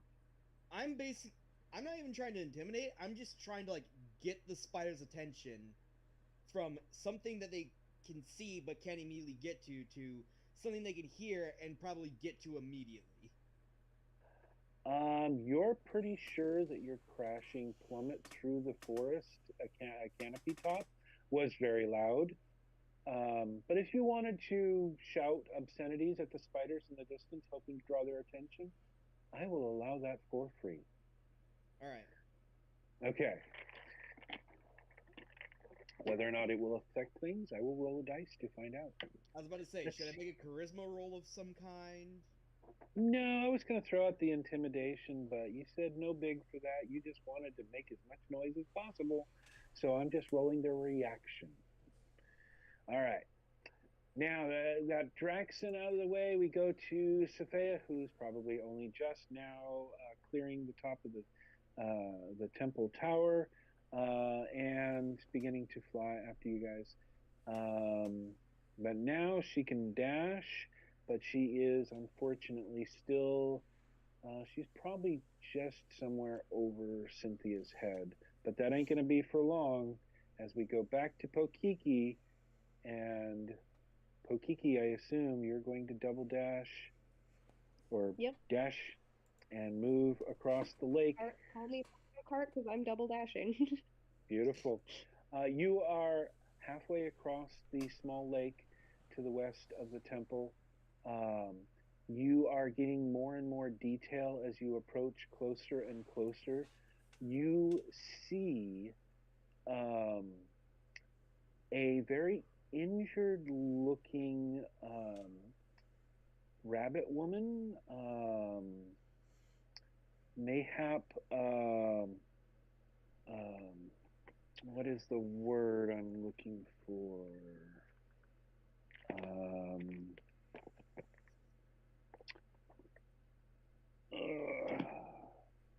I don't know. this is a rabbitkin of some kind. You can see the long ears, and she is projecting this greenish magic around her and the tree next to her. And there is also, now that you're closer, you can see a pale white staff floating around and moving around the outside of the circle of magical energy. And every once in a while, the staff will strike out with magical attacks at the spiders.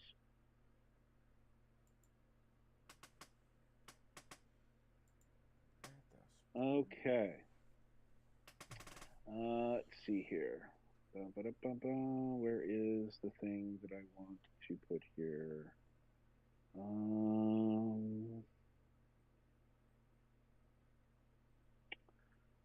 Nope. Ah, there we go. And well, that didn't work. Why didn't it work? Ah, there we go. Okay, I've added it to the post. Pokiki, that is the woman that you see fighting off the spiders in the distance, using her magic to protect a tree next to her. And you can see that the tree was once a proud, strong, beautiful tree, but apparently the ice of the curse has severely damaged, and you can see that pieces and branches of the tree are shattering as the ice is melting, and whole branches are collapsing to the ground. And you can see that with one hand, the rabbitkin woman is trying to hold this green shield up, and with the other hand, there's a flow of what looks like healing energy flowing into the tree, and she is quickly draining of energy. And now we go, unless you would like to use a bonus action for anything. Nope, I don't have any cool bonus actions. Right now I'm just finding Cynthia, some then. references for what the spiders might look like. Because I'm like, oh, these spiders are just now that I think some- about what they're made of, I'm Yeah, thinking they're probably actually really, really pretty. yeah, they are. To me, at least, I love spiders, so I'm like, they think they probably look like a combination of these two things. Oh, did you find oh, yeah, the one on the right is more accurate. Okay, yeah, because I figured like the shape of the one on the left with the colors of the one on the right. Yeah, the Because the one on the right opalite doesn't have would, the stabby pointy bits as much. yeah, it definitely has the stabby pointy bits of the picture on the left, but it's definitely the opalite color of the one on the right. Draxon will spend his next turn sprinting at Mock Jesus and yelling, roaring, screaming at the top of his lungs. Okay. And I love that for him. That's perfect. Now we go to Cynthia, and I assume you're going to dash. Yeah, I'm just gonna dash. I got nothing else. Okay, you quickly sprint to the edge of the eastern edge of the lake, and now I need you to make a decision. Are you going to turn and go north to skirt around the lake? Are you going to turn and go south around the lake? Or do you have some kind of creative, ingenious idea of how to get across the lake? Oh, a lake. If Draxon is There's going, about 200 feet of lake between you and the far side of the shore where this battle is going on. If Draxon's going mock Jesus, he can just split the lake and you can just run through the middle. I have no choice. Oh wait, no, that would be mock Moses, not mock Jesus. So Okay. fastest route? You're Flying. unsure. It looks. Make a perception check. Okay. Where's my die? Oh. Look, time for Cynthia to go full vampire and get her bat wings. Oh, I actually didn't actually check. By the way, I got an 11, but I'm gonna see what I can do off of Rose. Okay, I'll give you this one clue. It looks like if you skirted the lake to the north, which would be to the right, it would probably be the shorter distance. But you do see a larger quantity of spiders moving through the woods in that direction than you do to the south portion.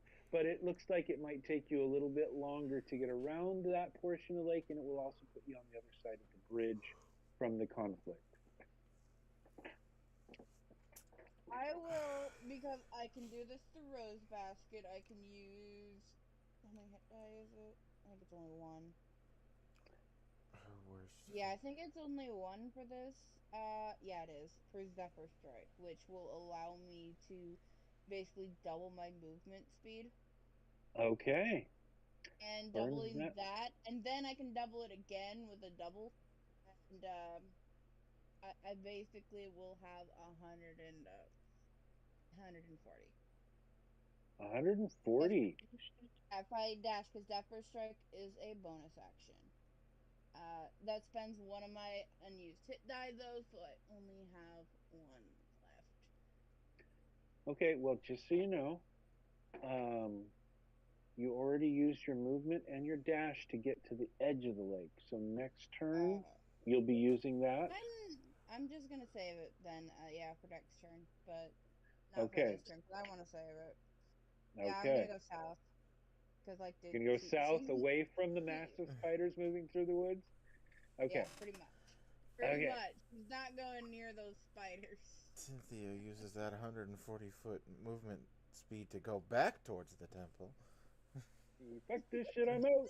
At least he's willing to try to go a route, even if it's going around and taking longer, and trying to do something.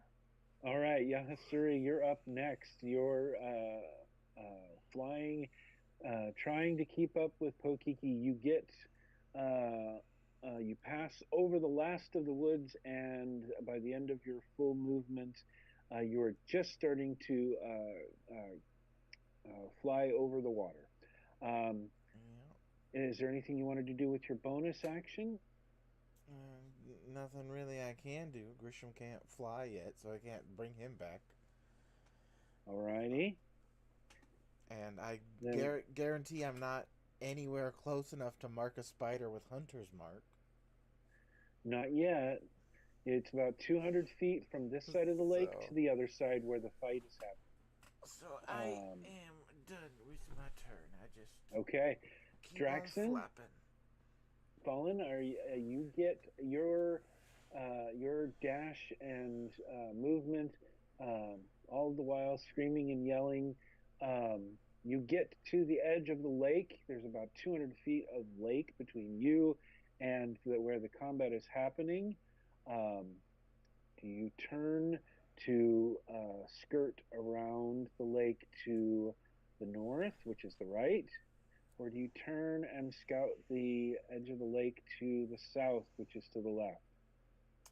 Well, he's not back yet, but going in character for Draxon, I think Draxon would 100% go north towards the spiders. Towards the spiders? That makes perfect sense. Does anybody disagree? I do not. I think that's exactly what Draxon would do. Okay. So we have effectively split the party. We got two airborne, one going north, one going south around the lake. Back just in time. Okay. We decided for you, though. we did decide that you would skirt the lake to the north. It's a shorter route, and it looks like there's more spiders in the woods that you most likely in next round will catch up with that are heading in the direction of the combat on the other side of the lake. So that's where we left off with you, and in the distance, somewhere behind you guys, Sophia is flapping, trying to keep up. Now we go back to Pokiki. You are halfway across the lake, so now is the time. You cover 50 feet of that movement. You're 50 feet away from the combat going on the shore between this rabbit folk woman, her animated staff, and whatever she's trying to do to protect this tree that is apparently been severely traumatized by the ice of the curse. What are you going to do? Are you going to dash the remaining 50 feet with your action? Or are you going to try to do something from 50 feet away? I can do stuff from 50 feet away. Let me just check the range on something real quick, but I'm pretty sure. So how many? There's a bunch of, there's dozens of spiders.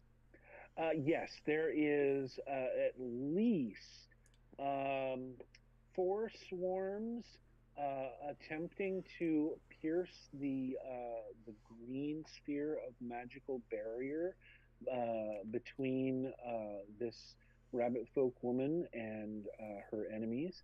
Then there is 2 large spiders, which are about the size of, your average corgi, not counting the legs.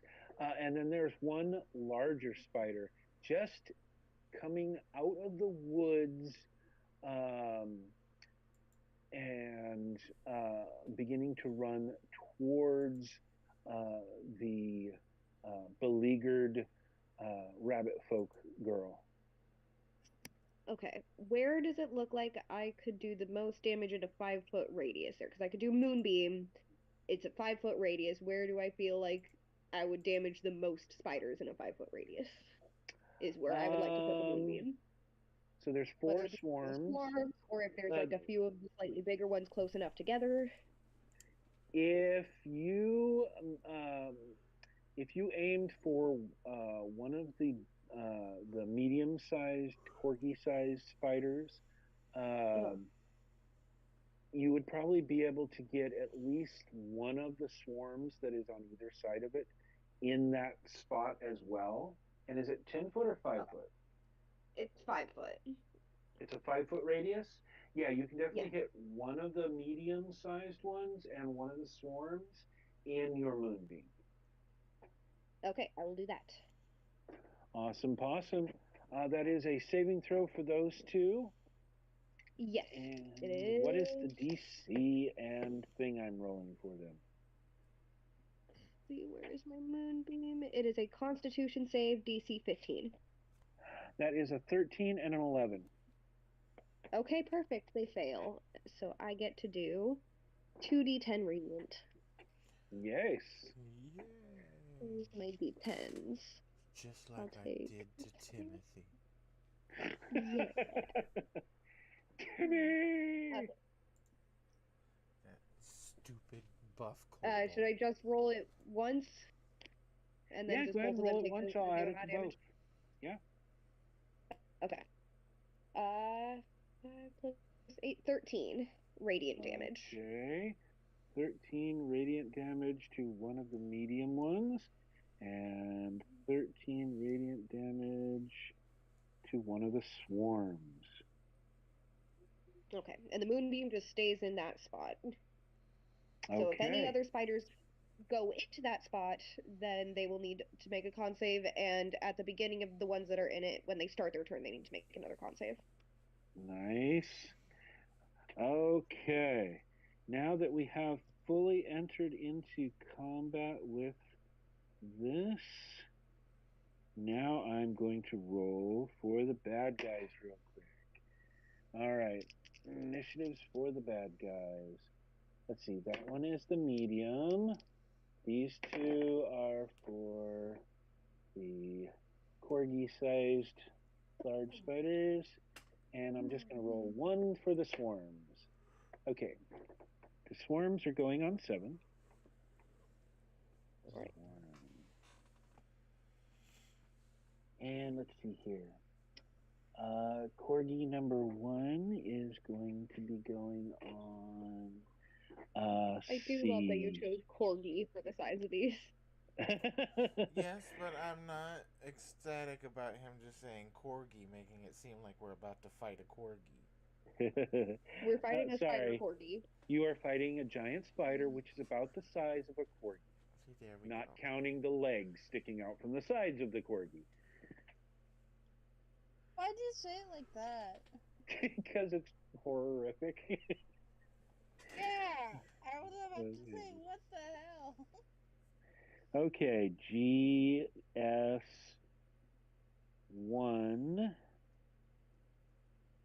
and what was the other one? I got GS2 and okay, Cynthia, what's your dexterity modifier? +4. Okay, so you're faster. That means the medium one. Makes it easier to stick my rapier through their creepy eyes.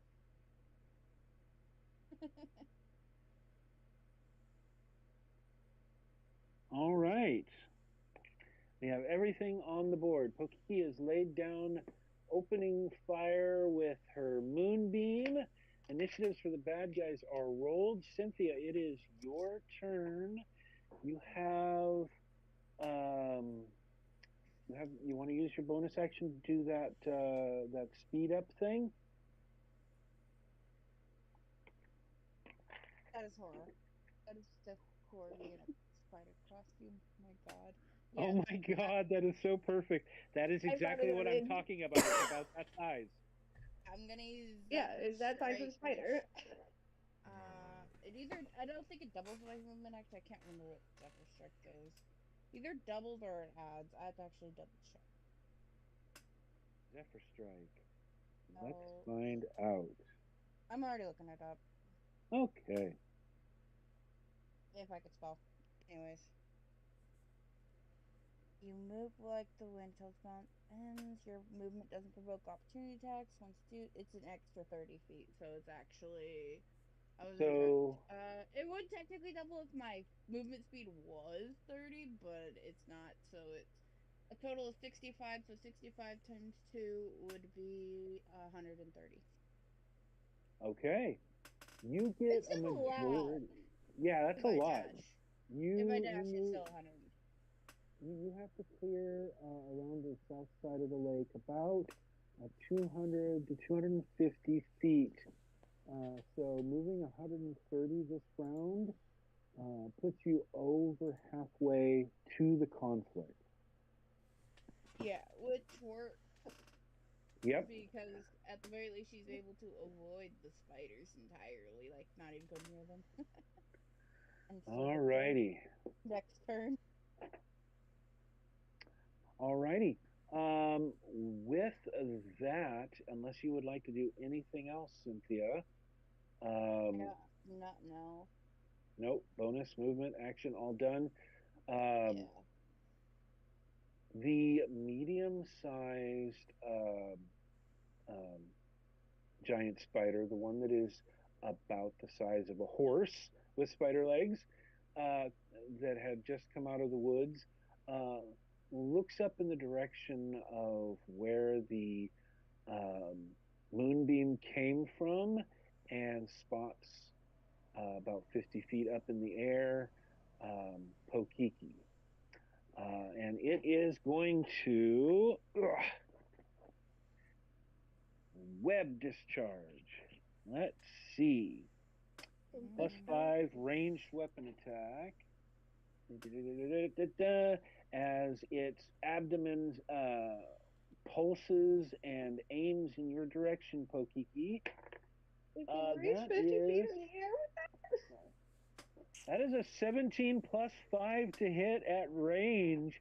A sticky glob of webbing flies up from this giant spider, slamming into you, your broom, and your owl sitting on the front of the broom, and Oh, ski, motherfucker. begins to attempt to pull you down to the ground.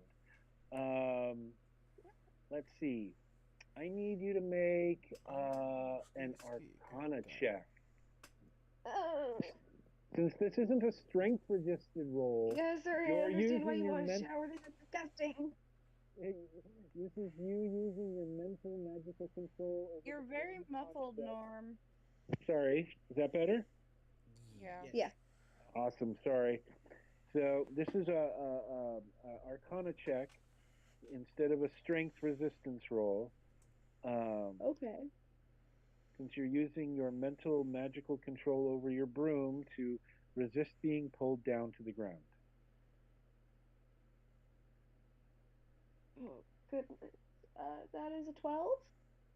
A 12 is exactly what you needed to resist the being pulled down.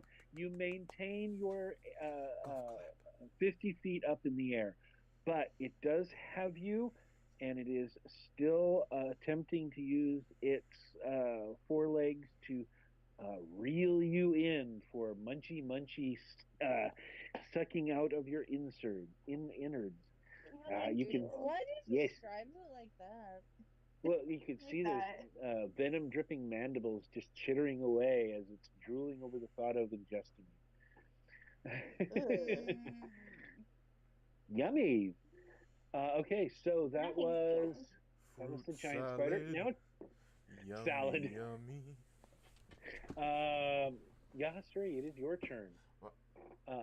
You were about, I I believe, thought- 50 feet across the lake. I thought Cynthia goes before me. Yes, she did. And then the bad guy spider came out and shot a rabbit. What's her name? Now it's your turn.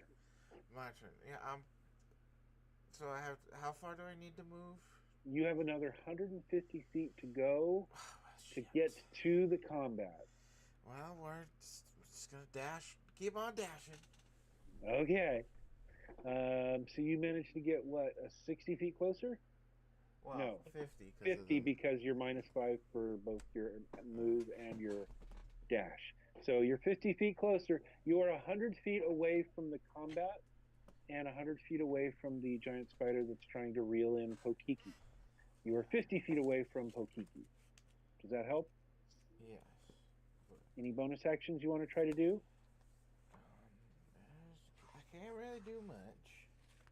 Just so you can think about this, as far as I know, when summoning a companion animal like yours, I think, could be wrong, that if you wanted to visualize Gresham reappearing 100 feet away on the ground, you should be able to. Norm, No? it depends on what it is and specifically how many feet away you can actually summon them.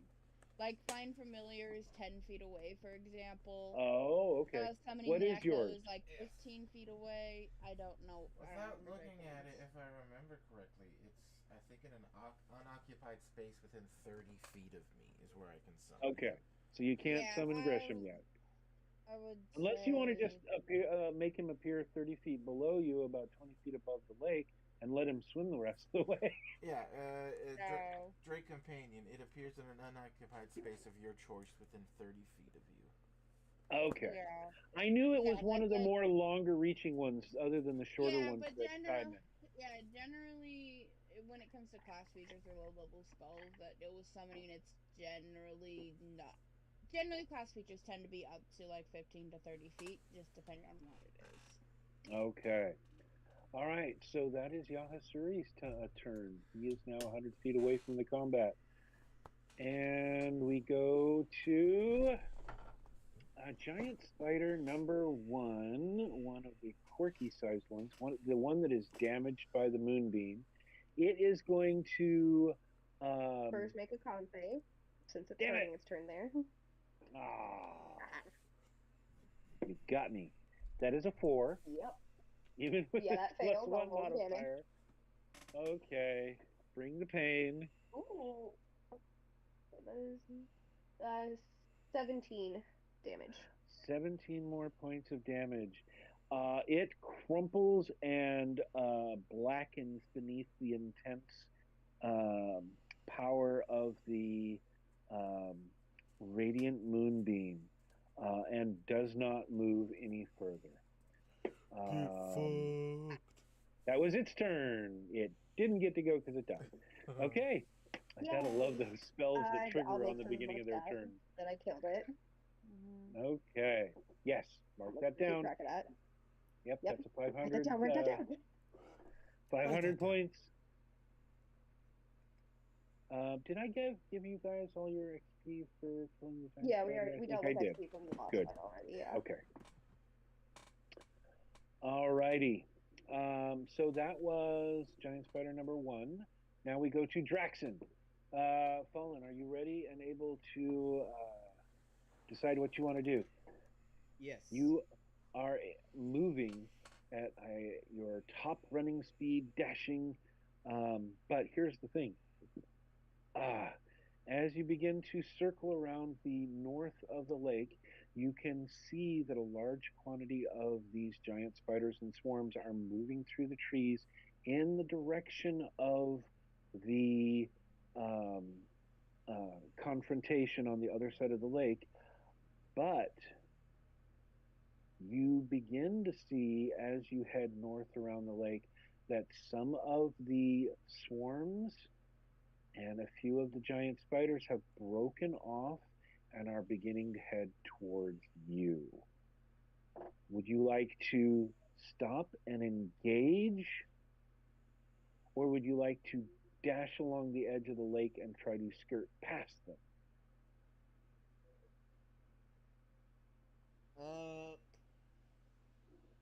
I'm probably gonna stay and engage, but I have an idea for possible free action or maybe a bonus action. I don't know how you want to do it. Okay, give me your idea. In a bag of holding I have the 17 1-foot plates of the chitin. From the mama. Yes. I want to hold one up and yell to get the attention of as many spiders as I can for them to see what I'm holding. 'Cause I have a feeling they know exactly what I'm holding up. And to see if they'll- Okay. All What right. are you holding up? He reaches into the bag of holding and pulls out one of the 1-foot by 1-foot plates of crysteel spider carapace. Probably and like holds it up in maybe front of also like dinging the flat of the blade of his great axe against it to make a little chiming sound. Oh, yeah. You Something like that. begin you begin using it like an impromptu gong, trying to along with your shouting.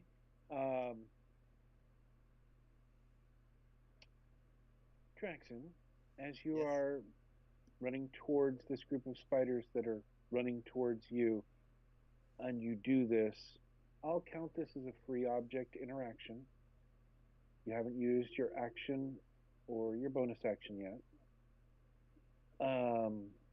You see the moment you pull that item free from the bag and begin to slam your sword against it, all of these spiders that are charging towards you, that a moment before, although they seemed frenzied, they now seem enraged. And suddenly, instead of waiting their turn, the entire group of them are going to put on a burst of speed, seeing the cause of their mother's death in front of them. Or at least And what they they think it is. And they are going to all... No, I rolled for this. They know exactly what you're holding. They know exactly who you are. Yes, They but Draxon want wasn't you the actual one dead. to kill it wasn't the one to land the killing Hell. blow. It was Yasuri.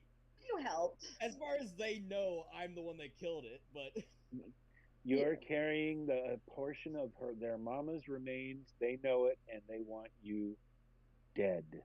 are they also letting their fellows know? The group in front of you that sees this, that is within approximately 30 feet of you, you don't know if they're communicating anything specific. You can't speak spider, but they are screaming and chittering more madly than before. I So, do have to point out I do have speak with animals that I could cast. I don't know. Should I do insectoids or spiders Yeah, classify as yeah. animals? Yeah. They Unless do? it's because they're classified as beast specifically, unless the monster stat block says they're like a monstrosity, like with phase spider. Large You beast, have to, so it would work. yeah. Ah. Oh yeah. Speak with animals Okay. specifically target speech. Uh, Yeah, you can communicate with the spiders. Yes, you can definitely tell. They are saying the word kill, kill, kill, kill, kill. In that case, they can also understand Draxon. Yes. It's Mm-hmm. Draxon chanting back, I kill, guess kill. as part of that free action, since theoretically all the spiders would hear, Mhm. You can make a statement as a free action. Go for it. Draxon is gonna bellow. Technically in Draconic, even though they still understand because of speak with animals. I mean, Look and see! I am the one that felled your mother! Okay. Roll try an and gain- intimidation check. Alright. Let's see. Just Yahasuri and this guy hears this. Nani? Taking credit? At Nani? first, like, wait, are you still? And then just seeing the amount of spiders coming towards him. ¿Por qué? Yeah, maybe you want to let him take the credit for this one right now. That is going to be, if I'm using charisma for the modifier, a 18. Okay, that's a really good roll. Yeah, they're thoroughly incensed. Do I also have the attention of the ones across the water? No, they're a little too far away to hear exactly what's going on over here. But you have significantly diverted a large number of reinforcements that would have been hitting that beleaguered rabbitkin woman very soon and wearing down her shield even faster. You are now facing 4 swarms and 3 giant spiders. And since you have enraged them, the 3 giant spiders are going to take an enraged battle action, and all 3 of them are going to attempt to web you. And Saving throws? Yep, 3 dexterity saving throws. Alright, I'm at advantage for all 3 of them. Oh wait, my apologies. Hang on one moment. This is a +5 bonus to their attack rolls to web you. So I need to roll. Yeah, I'm like, first. I didn't have a dexterity save. I just got webbed. All right, so that is a 9 What, plus 3 5 feet? for 14, an 11 one plus misses. 5 for 16, Miss. and a 4 plus 5 for 9. So all 3 of their enraged actions miss you. Okay, so there's no more to deal with that. The swarms are going to continue to move towards you, and the 3 giant spiders are going to continue to move towards you. Would you like to engage in melee combat with your action?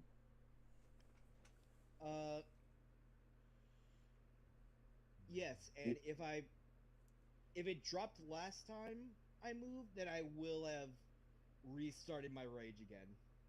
No. Oh, okay. You don't have persistent rage, yes? No? No. Okay.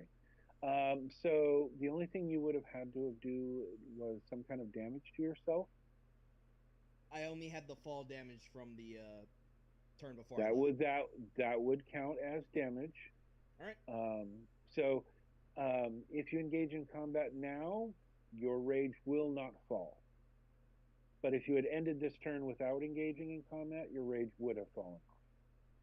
All right. Draxon's gonna like slip the plate between his chest and the little like leather band going across it, and is gonna charge in with his great axe and just start swinging. Okay, you just jam that basically in your top and Yes. start swinging at the. Okay, If you you have could call it that, yeah. yeah. You have 4 swarms directly in front of you, and just behind them, the 3 larger spiders. All right. So the first is going to be an 11 to hit. Misses. Right. Your blade slams down on the ground, and the swarm just kind of parts in front of the blade. Second attack because I have extra attack. Yes. Not too much better, but probably just enough. That is going to be a 16 to hit. That does hit. All right. Now let me do damage. Fuck me! I just rolled the lowest I could. Oh no. Yikes. But it's okay because that's still gonna be 8 points of magical slashing damage. Alrighty. Yeah, slashing damage. Alright, -8. Alright. And since I have a bonus action available, Yes, you do. I'm going to drink one of my potions of greater healing. Okay. Good idea. Because that fall damage. Well, to be fair, that fall damage just dropped me from 49 hit points to 44. Yeah, it was only 5 points after being reduced twice. Oh, yeah. Draxon is built different. He Yeah. is a brick house. Alright, I literally healed myself for max hit points. I want to see what these guys try to do. Okay.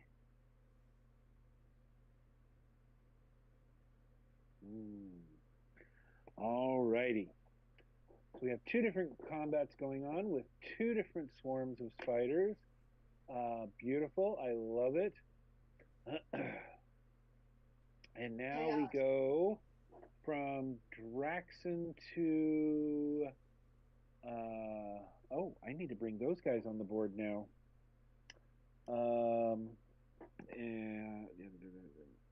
And I'm going to keep them separate slightly, since that's going on over there.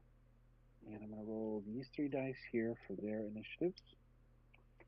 And then 1 die roll for the swarms. Alrighty. Oh my god. Okay. Don't forget there's 1 swarm still in my moonbeam, and that one has to make a con save at the beginning of its turn. No problem. I haven't gotten to the swarms yet. There they go on 7. Okay, just want to make sure. No problem. But the 3 giant spiders attacking Draxon are going on 5.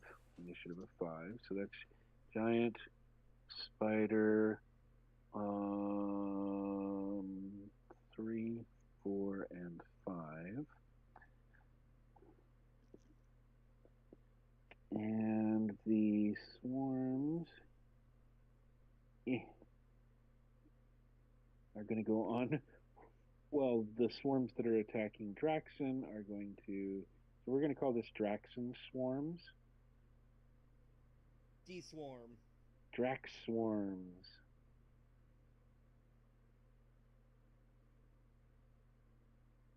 And we're going to put Draxon's name over here so I know which group is attacking which. Alrighty. Alrighty. Beautiful. Okay. So that was Draxon's turn on 14s. Now we have Giant Spider number 2 that was attacking the magical globe surrounding the rabbit folk lady. What is it going to do? It is going to attempt to attack the globe. That is going to miss. The attack slips off the globe, doesn't do anything. That was 13s. And we go to 9s. Sophia. Right, Sophia is going to move another 60 feet closer, which is going to put her just on the edge of the lake. And she's going to look at everything going on, every which direction, and go, shit, what the fuck am I going to do? Who the hell am I going to go help? And that is the end of her turn. And then we go to the swarms, and now go ahead and roll damage for, or wait, Constitution check for Yeah, the you roll the swarm. con save first. That is a 16. Oh, that succeeds. They get half damage though. Okay, let's see if half damage is enough to kill it. Let's see. Kill it like the rest. Hopefully. Oh, that's almost max damage. That's Oh. 19. And half of that is 10? Yeah. Okay. The one of the swarms that was next to the one of the giant spiders that you originally dropped that beam on is vaporized and removed from the board. There's only 3 swarms and 1 giant spider still surrounding the globe of magical energy protecting the rabbit folk girl. Alrighty, excellent. Moonbeam's taken out 2 things. Yes. The other 3 swarms are all going to attempt to damage the magical globe protecting the rabbit folk girl. Let's see here. That is a 3. That is dick. That is a 6. That is also dick. That is a 18. What's their modifier? Plus 5. So that definitely is going to. One of the swarms pierces the globe of protection. How much damage does that do? 1d8 plus 3. 1d8 plus 3. That is 2 plus 3 is 5. Thankfully, that is not enough to take down the shield.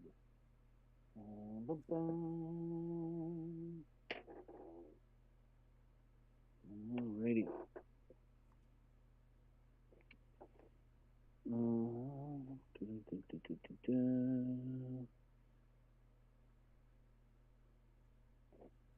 What was the name? I don't remember. Do you remember the name? Let's go look. No, Let's go look at the name.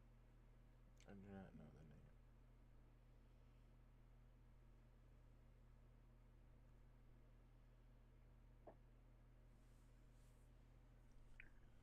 the name. Mirko, the 5th rank. Gonna write that. What? Said Mirko, the number 5 ranked hero. Oh wait, this isn't My Hero Academia. I was wondering.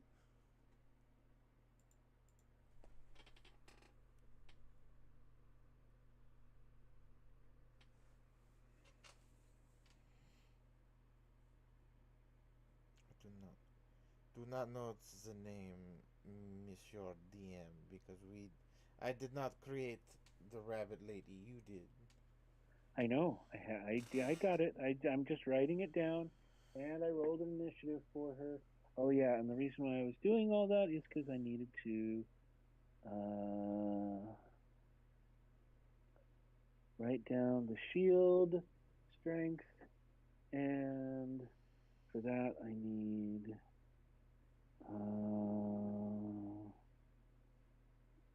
how powerful is the shield? It is very powerful. It would be nice.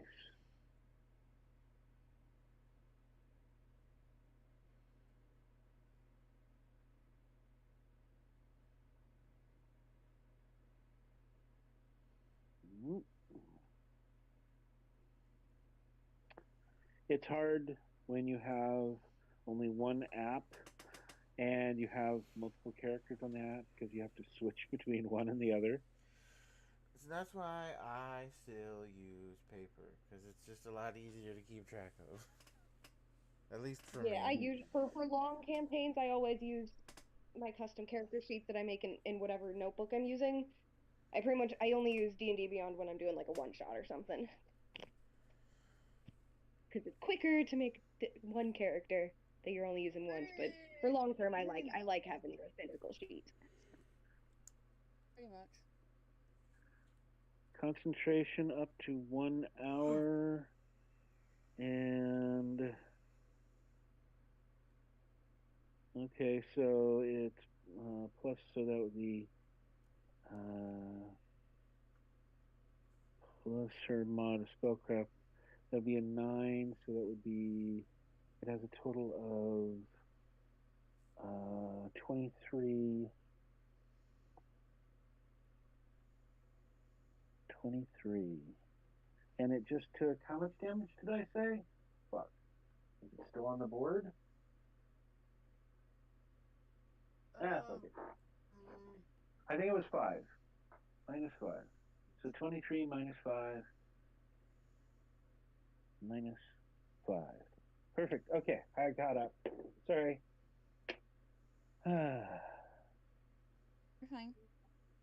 Alrighty. That was the other spider swarms. And that was initiative of 7. Now we go to initiative 5, which is the giant spiders attacking Draxon. They are all going to charge in, and they're all going to attempt to bite you. That is, oh Jesus Christ, they're pissed. 19 plus 5 to hit. That hits. 18 plus 5 to hit. That also And hits. a 5 plus 5 for 10. That does not hit. Okay. So you are going to take 1d8 plus 3 times 2, which is a total of 6 plus 3 is 9 points of damage, and 2 plus 3 is 5. So 5 and 9 are 14. Half is 7. Total from both attacks. Alrighty. And then the 3 swarms, Drax's swarms, or excuse me, 4 swarms, because only one of the swarms is injured. Those 4 are now going to swarm Draxon. Oh, and there is, for every additional swarm that a single target is engulfed by, there's an additional plus modifier to hit for each additional swarm beyond the first. So it has an additional, each swarm has a total of plus 3 to hit on top of their base plus 5, which would be 5, 6, 7, 8 to hit plus. Okay. That is 17 plus 8 to hit, 17 plus 8 to hit, a 1 misses completely, and a 2 misses completely. Let's see here. That is, oh yeah, by the way, for the 2 large spiders that you were bit by, I needed to make 2 Constitution saving throws. Alrighty. First one is an 18 plus 6. That succeeds. You are not poisoned. Second is a 17. That is a success. You are not poisoned. And now make 2 more for the swarm's successful attacks to resist their poison. Alright. First one for that is a 13. Yeah, that succeeds. And another 13. You succeed all 4 poison saving throws. You gain no levels of corruption, and you are Drax not is just poisoned. refusing. Oh yeah, just I refuse. I'm not going down. Fuck this shit. Beautiful. Nope. So all I need now is to roll the physical damage from these two swarms that successfully hit you. That is going to be 6 plus 6 is a total of 12 damage, half to 6. 2 plus 6 is 8, which is half to 4. Okay. And with that, Wow. yeah. You know, I'll give it to the spiders. They're doing more to me than their shit ass mother did. Well, you can tell them that you have your speak with animals still active. Yeah, you do. Alrighty. We go back to Pokiki at the top of the round. At the top of the round, I need you to make another Arcana check to resist being pulled down to the ground by the medium-sized spider. If the last one passed, this one definitely does. That's going to be a 21. Oh yeah, you are managing to maintain full mental magical control of the broom and keeping it aloft so that you are not pulled down. Hell yeah. Then What would you like to do? Yes, I'm going to use my action to summon my shadow ally. Ah, very good. And I'm going to have the shadow ally attack the webs on me. Try and get rid of them. Nice. What is it using going to my, use? The magical axes? Yeah, I think I'll go with the axes.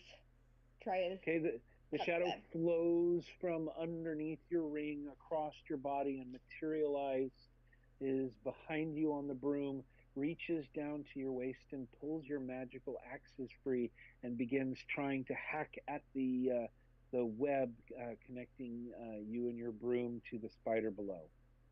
Roll a... Let's see, what is that? Be an attack DC strength check. Oh, okay. And yes, it uses your strength. Okay. It's your shadow. Just a strength. Okay. That's not... It's not an attack roll? It is an attack roll. No, it is not an attack roll. It It is what you can add your athletics to it, since it is a strength. It's not any better. check. That's just a +1. That's what I was laughing. Like, well, with an attack, it's a great bonus, but it's just a strength. Not. What did you roll? Let's see. Oh, nat 20. Okay, never mind. The modifier didn't matter. Go ahead. I was stressed about the modifier being only +1. All that worry for nothing. Okay, you cut.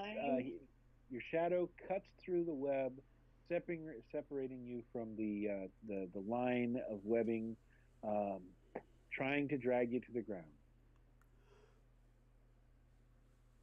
What else would you like to do? I don't Now, is think that I an have any action good to activate bonus the actions. ring, or is that a bonus action? It is an action, and then I used that guy's action, the shadow ally's action, to do this. But I don't think I have any good bonus action things. You could Okay. move your So I think that's it. moonbeam, could you not? You can move Moonbeam your moving moonbeam. is an action, unfortunately. Oh. Oh. I know. I wish that one was a bonus action to move, but it's an action to move it. Okay. So unfortunately, that's it for my turn. But now I have the shadow ally in play, so that'll help for next round. All right, we go And I am from no longer trapped Pokiki by webs. to Cynthia. Cynthia, Shy, your character is moved, I believe it was 120 rounds, or 120 feet of the remaining 250 feet around the south portion of the lake. I have you- a question. Yes. I'm mostly asking if it's possible with my normal 35 feet of movement to get within 60 feet of an enemy. Okay. Let me see here. Within your normal, what's your normal movement? 35 feet.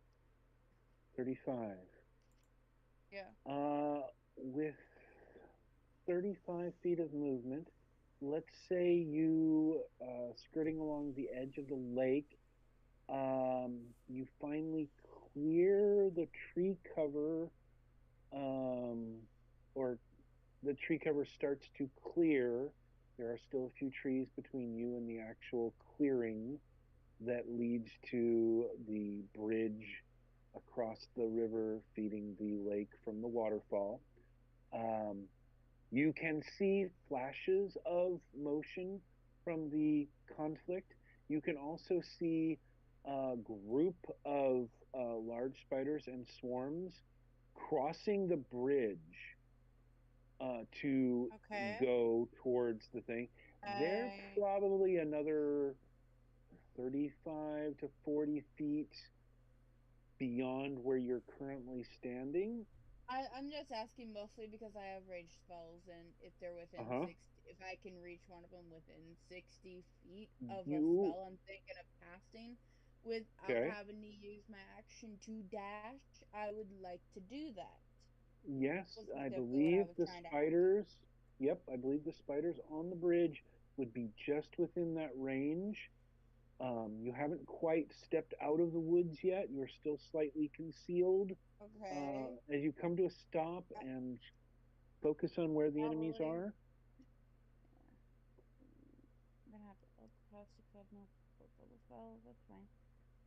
I need one more d6. Don't forget, if you have any spell energy stored in your Godstone, you can pull that off and add to the strength level of your spell. I would have to check. I'm just currently digging through my bag for I had to find another d6. I needed like 4 because I'm gonna have to probably upcast this one. Anyways, I'm gonna check my Godstone. Okay. Where is it? Inventory.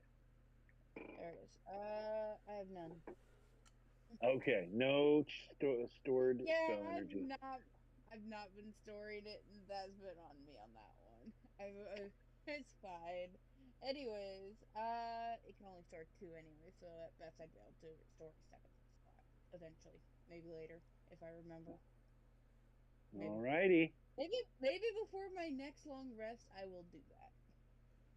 Anyways, I'm going to cast Dissonant Whispers on one of the closest spiders that I can within 60 feet of me. Are you going to aim at one of the large spiders or one of the swarms? Large spiders. Okay, single target large spider. Needs a DC 16 Wisdom saving throw. That is an 11. Wisdom plus 0. Oh, it fails, so it'll take the. Oh, and I'm casting this to second level, so it's 46. Because I'm out of first level slots, anyways. That is 13, 14. Ooh. Okay, so this is going to be 14 psychic damage because I'm casting Dissonant Whispers. Okay. And it must immediately use its reaction, if available, to move as far as its speed allows away from me. The creature doesn't move to obviously dangerous ground, such as a fire or a pit. So it's not going to throw itself off the bridge into the lake, understandable. Excuse me, into the river. Run. Okay. Yeah, it's not going to do that. That's obviously dangerous ground. It's just basically getting away. Okay, we have now a new group of battle going on here as Cynthia engages the swarm coming from the south. And let's see here. How many We'll are see we? how this works out. Okay, there's only one swarm in this group, which is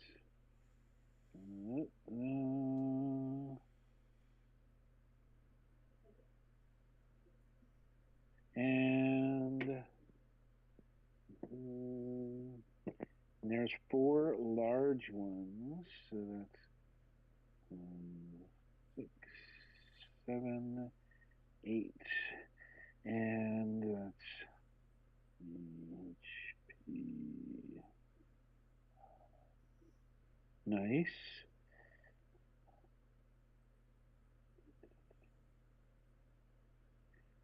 And now I need a new initiative roll. Oh. Oh, fun. There we go. So we have a 17 and a 17. Oh my goodness.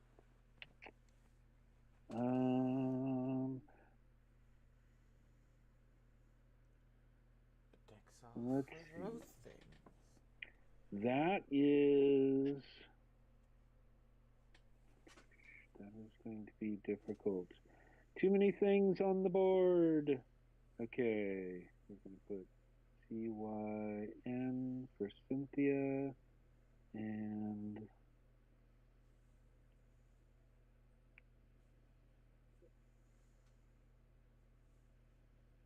Well, I hope what I did helped. a swarm. Well, yeah, basically you now have the attention of that group, and it is most likely going to turn around, come back across the bridge, and head straight towards the woods where you are. Okay. So that's going to keep it from tearing down the rabbit folk girls' shields. All right. So that was Cynthia's turn. Anything else you want to do? Let me see what else can I do. You'd use your movement, to get to the edge of the woods, and your action for the dissonant whispers.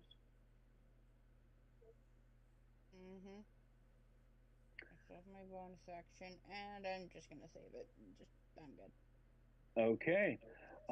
Since they rolled a 17 in their initiative, and they go below next on the order, Cynthia, you watch as how much damage was that? I forgot to write that down. Was that 11? No, it was 14. 14. Okay, we're going to add Yeah, that I to... counted the first. I was muttering like the total, so the first 2 die was a 5 and a 6, and then I got a 2 and a 1, making it 14. Nice. Okay, now I have that damage written down. So the injured large spider and its 3 companion large spiders are going to turn around on the bridge and head straight towards you. And you see, trailing after those 4 large giant spiders, is a single swarm flows off the bridge and begins to head towards you.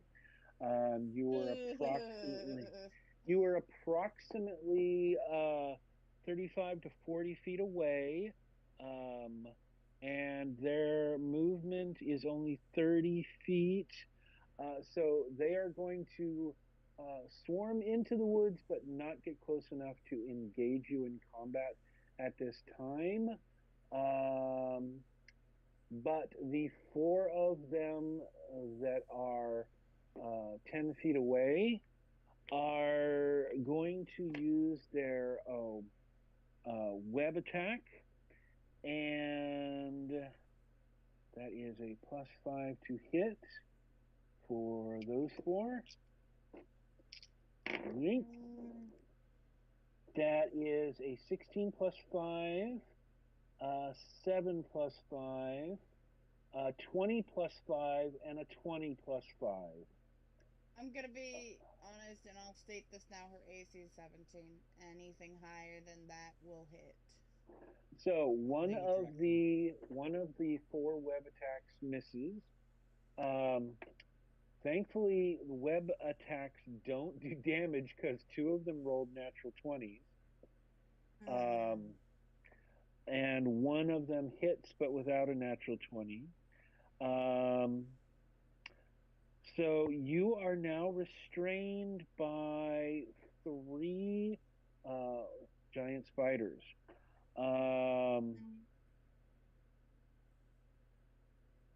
On your turn, you can choose to make a DC 12 strength check to effectively break free, but you have to do that 3 times because you were held by 3 different. You are really tied up. Yeah, this is pretty much Cynthia's nightmare at the moment. I'm sorry. Screaming. Yeah, that's I'm not not good. gonna scream right now, though. Okay. She is not happy. No, she is not. Yeah, She's and I having a don't have bad enough. time. I don't have enough hit die for the for using the Misty Step on Rose Basket because that takes 2. I only have 1 left. Oh no.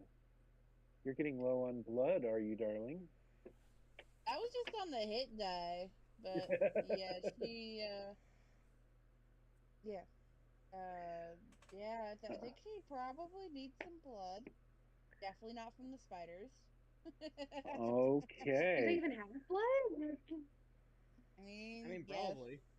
Yeah, they have gooey stuff on the They do inside of have the blood? carapace. Mm, Okay. definitely not All that right. kind of blood.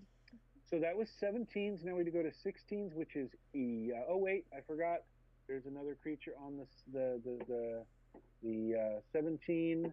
I had to add it in there. It is the medium-sized giant spider, which is a little bit bigger than the corky-sized ones. It's the one that was the size of a horse. The one that had webbed Pokiki. It is going to, seeing that its web has failed, it is going to charge over and it's going to attack the shield, protecting the rabbitkin. Let's see here. Does it pass through my moonbeam by any No, chance? it's probably going to go around that. Yeah. Thought it would be worth asking. No, I don't blame you. That's a good point. But yeah, it goes around that. Unfortunately, the shield is too strong and its single attack. Oh, this is one of the larger ones. It gets 2 melee weapon attacks. So let me roll again. That's a 6. A 5 and a 6. Both attacks hit. The swirling magical energies manage to deflect its attacks, and the shield takes no damage. And now we're going to go from that large spider to Yahasuri. Oh, boy. With 100 feet still to go, I dash. Okay. Let's see. That puts you at. What's your maximum movement rate? Without the minus, it's 30. So you can move 50. So you are 50 feet away from combat right now. Yeah. You do have ranged options. Well, I just used my action to dash. Okay. You could be 75 feet away and use a ranged option. We'll just dash. Okay. You're 50 feet closer. Do you want to use your bonus action? There's nothing I can really do with it at the moment. Okay. I'm trying. All right. That giant spider is dead, so we go to Draxon. Draxon, Yo. you More are smash? engaged.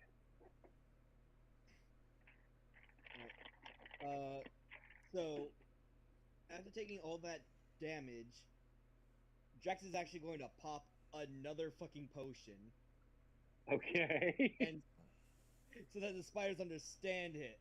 Because Now, are you going to use your action to drink it and get the full benefits, or are No, you going to use just it a bonus. bonus action? Roll the dice then. Yep.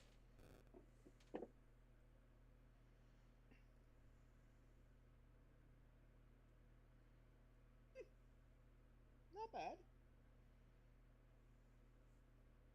8 plus 4.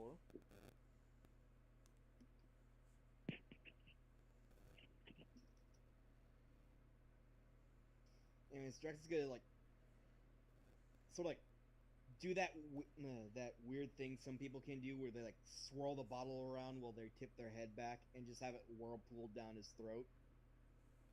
Okay. Slide it back into its pocket, and while they can still understand him, You hit harder than your mother. I'll give you that. And is going to go in for another 2 swings. All right. You have 3 giant spiders and 4 swarms. One of the swarms is slightly smaller than the other. Which one are you going to target? Whatever I can hit with a 15.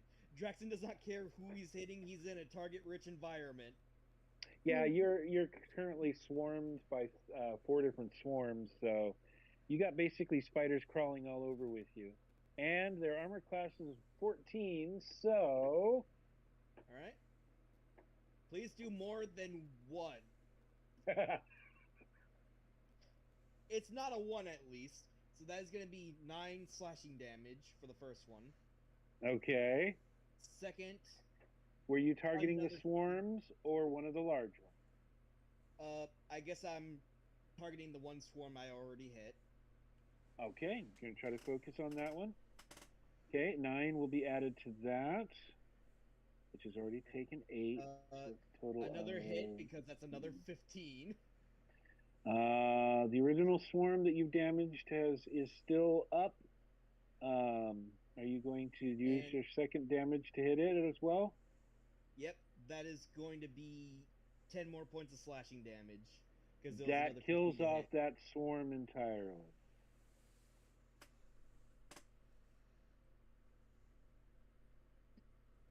Okay, you're now only enveloped by 3 swarms as you narrow down the numbers. Nice. Alrighty. Is there anything else that you would like to do?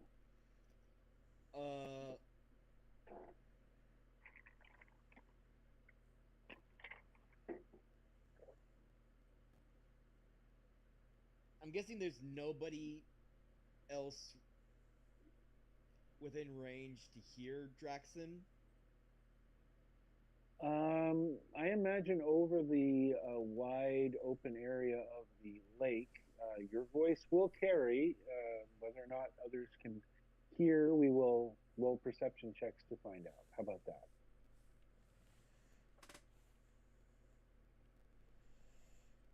Sure thing. Draxon is just going to basically yell into the heavens. I may need a little help over here. They do not like me. Okay. Well, Cynthia's kind of busy right now, so I don't think she can help. She's busy screaming her head off. Okay. I would like everybody to roll a perception check to see if you can hear Draxon's call for aid. Of course.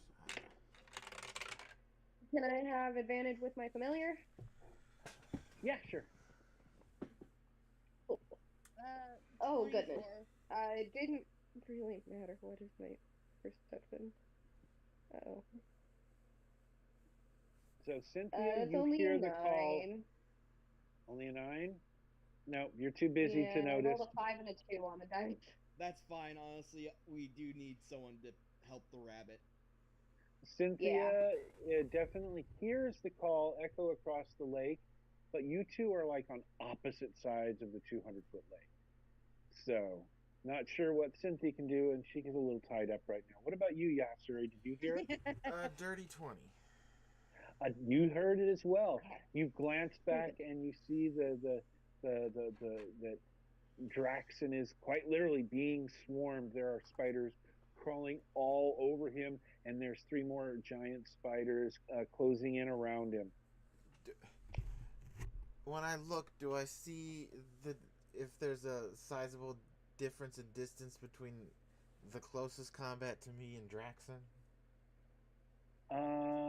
We determined that you had gotten, with your dash, about 50 feet away from the combat next to the rabbit folk girl, which would put you at approximately 100 feet or so away from Draxon's location. Yeah, okay. It's always a free action. Yasuri looks at Draxon, looks at the closer combat, and goes,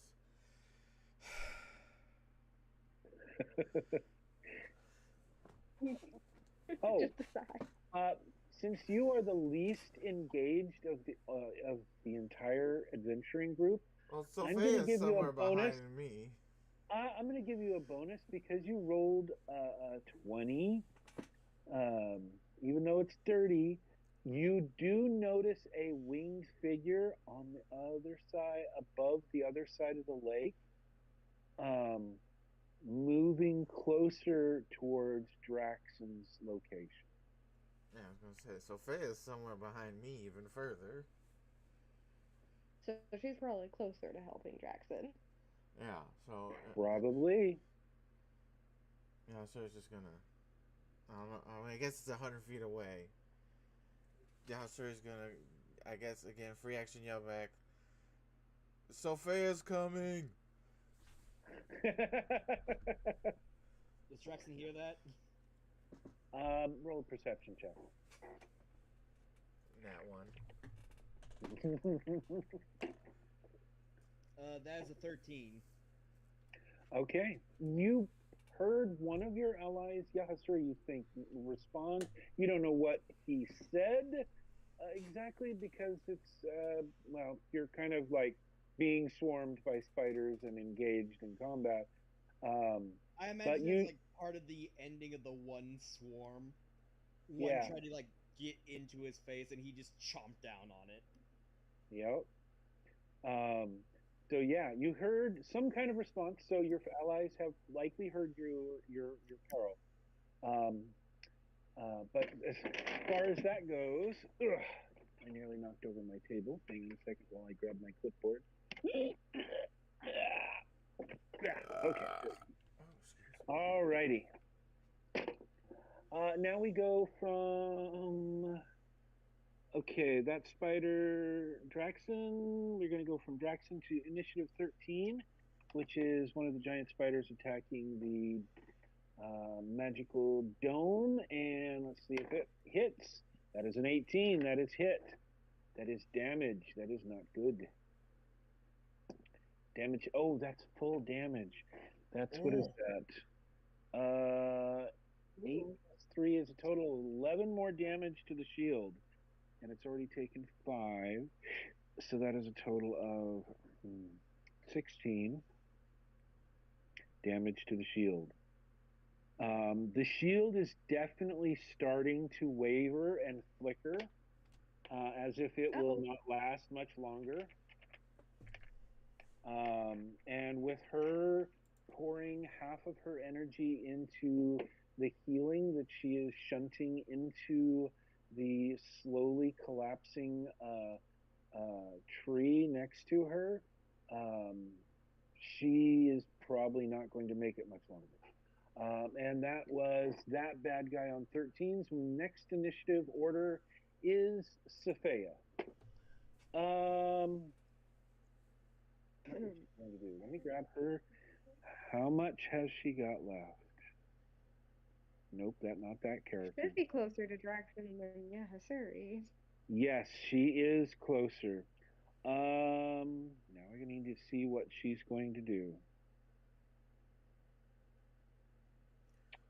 Oh, while you're determining that, Norm, it kind of going back to my turn. I'm still just gonna dash, but as I'm dashing forward, I'm gonna slowly get lower towards the ground. Just to. Okay.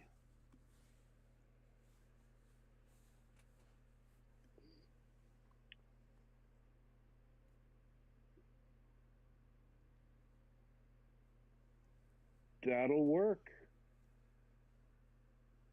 Okay. Sophia is going to use her full movement rate and drop through the thinning tree cover along the edge of the lake where Draxon is. And she is quite literally going to land on Draxon's back.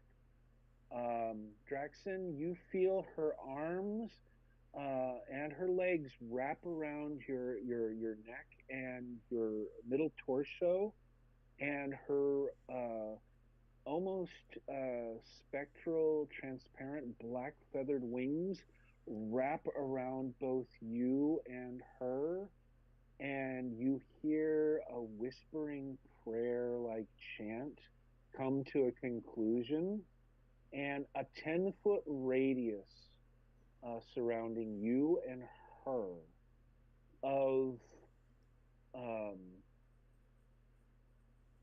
necrotic death and radiant life energy swirl around both you and her as she casts Wither and Bloom in a 10-foot radius, and is going to infuse it with all of her healing light dice that she has. And she is, she already burnt her healing light dice, so what can she do? She can convert the 2 levels of spell energy from her Godstone into healing light energy, and that will be 4d6 damage, I'm 2d6 gonna keep it a buck necrotic. 50. Don't need to use that much. Because the healing potion, it is 46 out of 51. Nice. They previously brought me just to like around half health. Constitution saving throw for the spell. For all 3 of the swarms. And actually all the large spiders are in range as well, so all right, let's see, what is her DC? Bam. And that is her last 2nd level spell. Gone. That is, and I gotta minus all of those. Spell save DC is 15. So that fails. That fails. Only one of them succeed. All 3 of the remaining swarms and 2 of the giant spiders are failing, so they're taking full damage. Damn. Oh, that is 4d6. As you feel this necrotic energy slam into the spiders, drain their life force, and convert it into healing energy, and then that healing energy is amplified by her healing light dice. That is 10, 15 points of damage to all of the spiders that failed. Do this. So that's 15, 15, 15, and 15 to that one. Yep, 15 to that one. And then 15 to that one. Only one of them succeeded. He is only going to take round down for 7. Okay. And you feel a total of 15 points of healing energy flow into your body, Draxon. That is more than enough to get me back to full. Alrighty. That is her movement and her action, and she used her bonus action for pulling the energy from her Godstone to transfer it into the spell. So that is it for her. That means next we have the swarms around the magical globe. They attack the globe again. And there is only 3 left. That is a 16 and a 5 and a 19. So 2 of them are going to successfully hit the shield. All right. That is this one and this one for damage. Oh, that is a 6 and a 6 plus, how much damage? Plus 3. So that is 9 points of damage each. So that's a total of 18 points of damage. The shield shatters. The rabbit foot girl crumples to one knee as the shield collapses and the energy that she was trying to maintain into it snaps back into her, and the healing life energy that she's trying to pour into the tree next to her falters. Constitution check for NPC. All right. Dang, what happened to Groot? Oh, dang. That fails. What is her constitution modifier? I gotta look up her modifier. If she doesn't have a high enough modifier, that's gonna fail. Constitution modifier is a +2. She makes it by 1. She maintains the healing energy flowing into the tree. And that is the swarms surrounding the rabbit girl. And now we have on 5s the giant spiders attacking Drax. Righty. They are going to charge in, and oh yeah, that is going to be. Let's just do 2 at a time here to make this simple. The first one charges in. It's going to try to skewer Sophia with 1 attack and Draxon with the other. That is a 15 and a 16 with a +5 to hit. So that is going to be a 21 and a 20 to hit. All right, Drax, you take 10 points of piercing damage, halved to 5. Sophia takes 1 point of piercing damage +3 for a total of 4. That is just what the dice rolled. So Does it have to make another saving throw for being in the Wither and Bloom, or is that just a one-time? No, thing? that was an instantaneous spell effect. She was trying to destroy the swarms that were on you, and it didn't quite do enough damage to remove the swarms. So now I need to minus 4 points from her total. There we go. Alrighty. That healing potion you gave her is definitely going to help. All right, and let's see here. The second one is attacking once again. 1 attack on Drax, 1 attack on Sophia. Sophia gets hit with a 19. Drax, you're hit with a 14. That misses me, but Good. can I use a reaction to instead take the 19? She is basically wrapped around you. If you want to just twist your body so that the blow coming in to hit her hits you instead, using your reaction, I will allow it. Yes. Okay. Let me roll damage for that then. That was an 8 plus 3 for a total of 11 points of damage, half to 5. And now the last giant spider is going to attack you and Sophia. That is a 1 for Sophia and a 3 for Draxon. Neither one of those blows are going to hit. And now Drax is going to be attacked by the 3 remaining swarms on on both. Now him and Sophia are being swarmed. So that's going to reduce it by... So they only have a +1 modifier to their normal attack rolls because there's 3 attacking 2.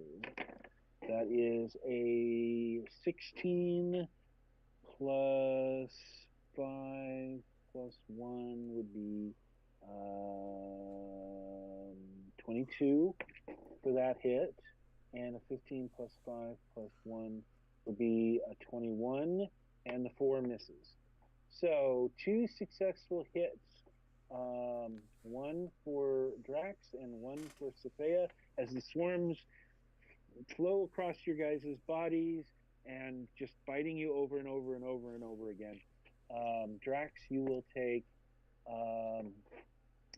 4 plus 3 is 7, halved to 3 points of damage, and Sophia is going to take 5 plus 3, which is going to be 6 and 8 points more damage to her. Minus. Okay. Alrighty. All right, that is all of the swarms and giant spiders attacking Drax. Now it is Zarya Duskshade's turn. What has she got left? Let me check.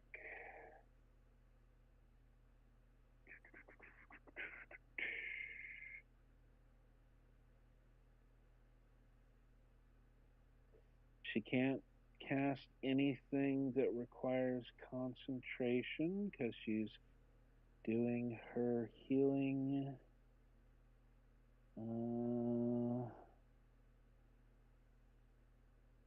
Oh, fuck, I forgot about her animated staff. Okay, she's going to focus all of her attention on maintaining the healing, and she is going to command her companion. Where is it?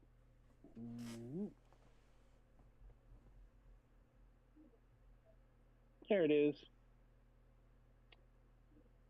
Okay. All right. The pale white magical staff that has been floating around her is going to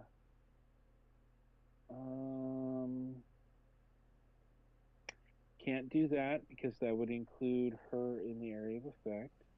Can't do that because it would include her in the area of effect. But it can do that. Perfect. The pale white animated staff is going to spin through the air and then slam down into the ground right next to the rabbitkin woman, and a wall of ice in a circle is going to erupt up into the air surrounding her and the tree, and take up the job of protecting with a wall of ice around the rabbit folk girl and the tree. And that brings us back to Pokiki on initiative 22. Okay, so Sorry, this is a big battle. no, it's all right. It's all right. How many spiders can I hit with the moonbeam? How many? You can I hit at least get two if I move because my moonbeam? it's what, Yeah. 5-foot area of effect? Yes, I would get whichever two are closest to the bunny girl. Okay. You move it over, and let's see here. There's one large spider remaining, and 3 swarms remaining, and the medium-sized big guy that tried to drag you out of the air. And I gotta roll for this. I completely forgot about this.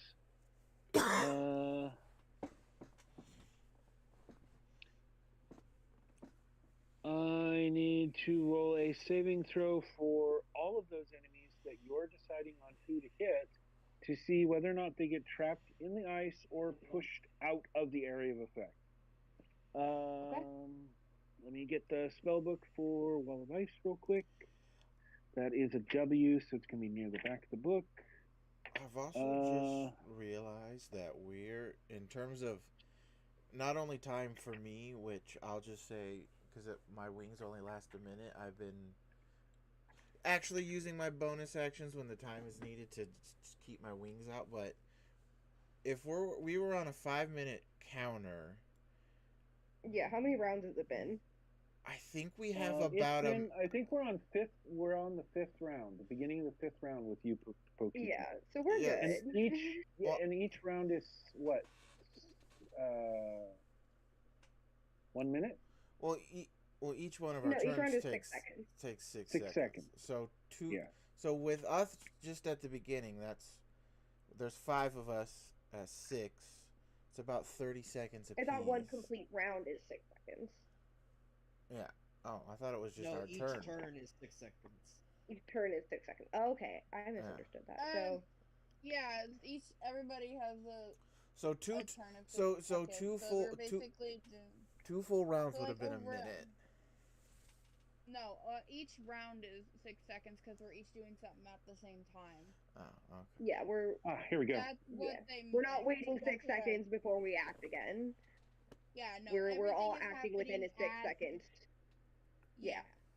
We're all acting at the same time, practically. So that's why each round is 6 seconds, not each turn. Okay, dexterity saving throw for We're good. a lot of these things. Okay, so where's the clipboard? There is one giant, one medium, and 3 of those. So that's 1, 2, 3, 4, 5. I need to roll 5 d20s. Dexterity saving throws. Hope they all fail. That is a 19. That is going to succeed. That is a 4. That is a fail. That is a 17, and an 18, and another 17. Fuck you guys for succeeding. What is her spell save DC?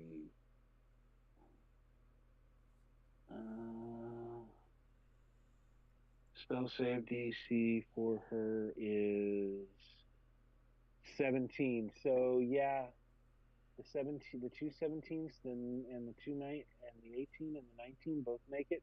One of them fails. Who is going to be the fail? Okay, so this is the big guy.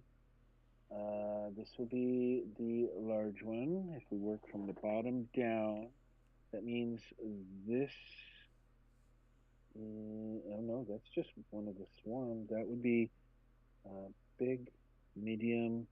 The largest one that tried to pull Pokiki out of the air is the one that failed. Well, that's great. Pokiki, would you like the honors of rolling 10d6 cold damage? I'd love to. Roll that beautiful bean footage. 5, 6, 7, 8, 9, 10. Beautiful. I'll get my calculator up. Okay. 6 plus 6 plus 6. Got 3 sixes. Plus 1 5. Plus 2 4s. Plus a 3. And a 2. And 2 1s. So that is 38.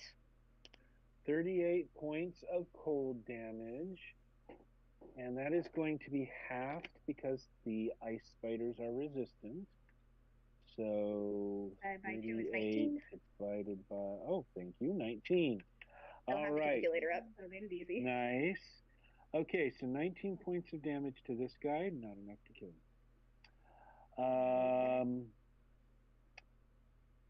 Oh, wait. That guy saved, so the big guy takes the full 19 because he's only resistant. The others made their saving throw, so Do they get half damage? they're only going to take 1/4 damage, so I need to half the 19 again. Half of the 19 is 9 if you round down, or 10 if you round I up. will round up for 10. 10 points of damage to this one, 10 points of damage to these 3. And they are the large one that failed, although he did not take enough damage to die. You can see the largest one that was attacking the rabbit folk lady is now trapped. Half of its body is trapped in the ice wall. Okay, so that was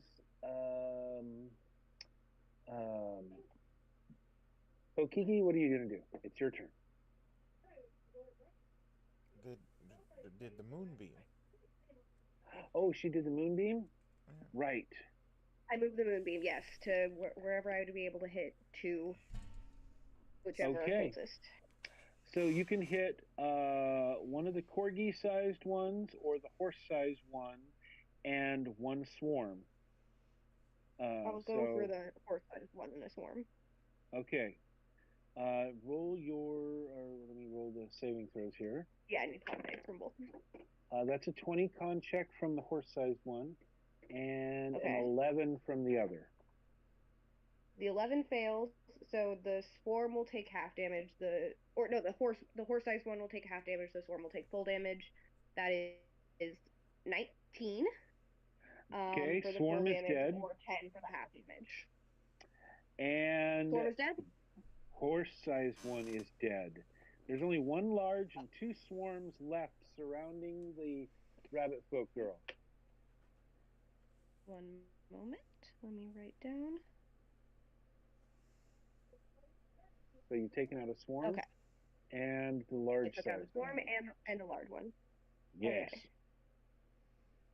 Nice. Well, uses my action to move the moonbeam, so then I will use my shadow ally's action. How close am I to them now? Because I was 50 feet. You haven't directed me to adjust your movement, so I assume that you're still 50 feet up in the air and just a little bit over the lake. If you would like to move closer, you can. Yes, I will move to be within 30 feet so that my shadow ally, can make it down to be within melee range of them, and it is going to cast Spirit Guardians on itself. Ah. And let's see, how does it just jump down? It just floats down, yeah. Okay. Does it have a fly speed? So any or of the does it spiders, take can I get fall all of damage? them within 15 feet of my shadow ally? Are they within? Yeah, you can. I just Can I want to move know it? how it gets down. Okay. Does it have full fly speed? Yeah. It does? Okay. It doesn't. Well, if it has a shadow broom with it, then yeah. Otherwise, No, it it just jumps doesn't down. have a shadow broom. Jumps. It would have to It just drop jumps off down. of your broom. But yeah, a Fine. 30 It foot just jumps drop. down. Just roll a dexterity save for it real quick. That's a nat 20. It's going So to it does take a little half, flip on its way down. so it'll only take half of 12 points of damage, so total 6. Fine. One moment.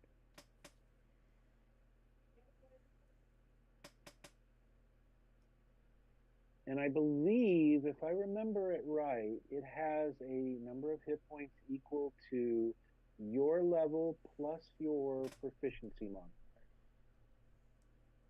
Okay, I wasn't sure about that because I'm looking at it and I don't see anything about hit points for it. It written might in my be details. 2 times your level plus your hit point modifier, or your, not your hit point modifier, but your,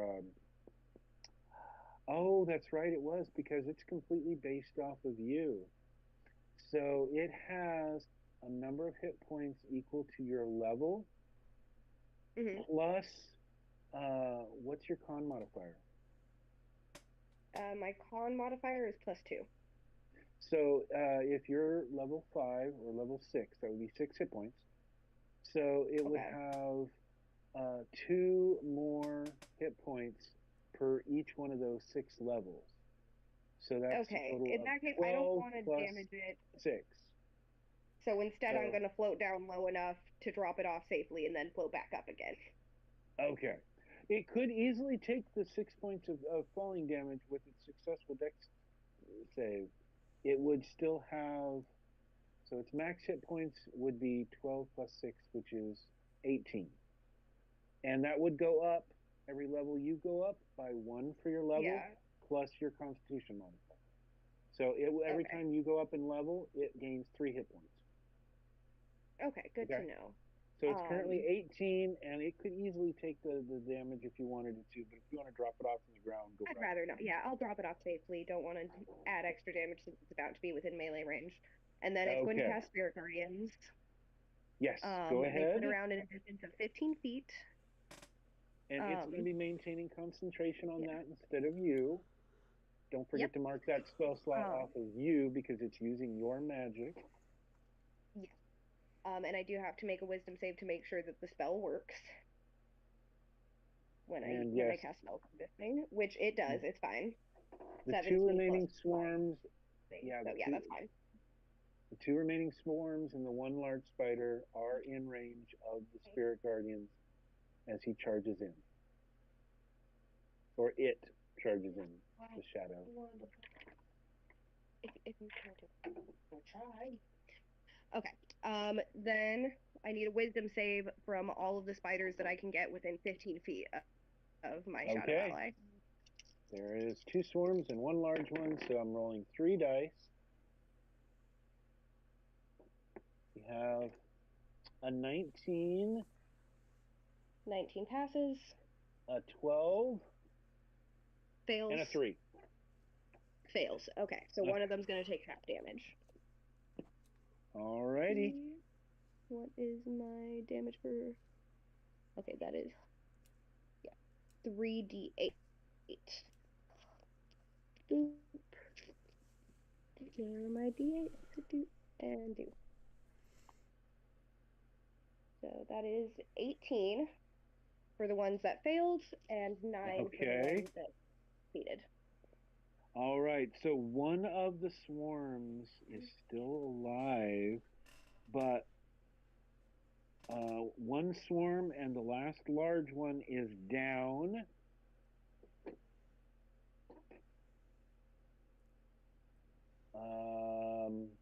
Yeah, I think, unless you have anything else So how that much you can did I take do. down with the Spirit Guardian? What was your question? How many did I kill with the Spirit Guardians? 2. 2. 2 swarms? 1 swarm and 1 large one. Okay. So, let me write that all down. So I Yeah, got another swarm. And another large one? Yes. Okay. The large ones are worth 500 XP, and I just write these. down which ones I'll deal with the numbers later. Okay. Okay, and then that's going to be it for my turn. Okay. Cynthia. Shy, it's your turn. How many of those spiders can I hit in a 10-foot radius? All of them. Then I'm casting Shatter at 3rd level. Okay. Go for broke. Shatter me. Okay, so let me grab That is the a saving throw. dice. Constitution, correct? Yeah, DC 16. All right. We have a 3, a 10, a 5, a 9, and a 5. Let's Oh, see. wow. That's 5 of them. 1, 2, 3, 4, and yep, there's only 5 of them. Kill them like the Damn. rest.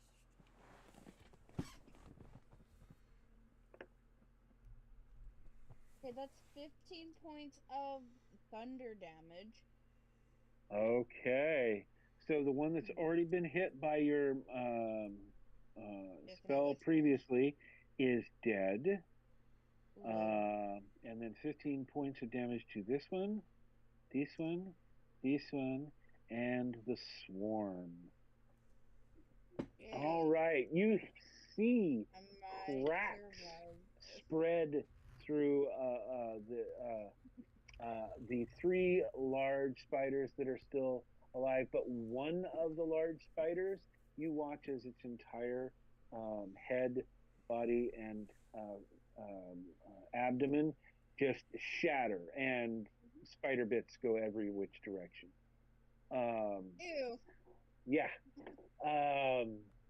Hell yeah. So how Yeah. many did she just kill? She killed one that she had already previously damaged and injured 3 large was a- spiders and a swarm. It was a Okay. big one, so it was 500. Oh, killed one of the big ones. Yeah, you killed one of the large ones, which is 500. If you kill a swarm, it's 200. Okay, that's fine. And if you And I kill, only killed the large one. if you kill their mom, it's 2,300. The mom's already dead, though. I know. I did. Okay, let's see here. 'Cause I have it written. Initiatives. We are on Cynthia. Do you want to do a bonus action? You are still, what is the word? Restrained by 3 targets. So your movement rate is 0. Yeah. Oh, I don't have anything. Okay. We I'm go just checking, past I don't.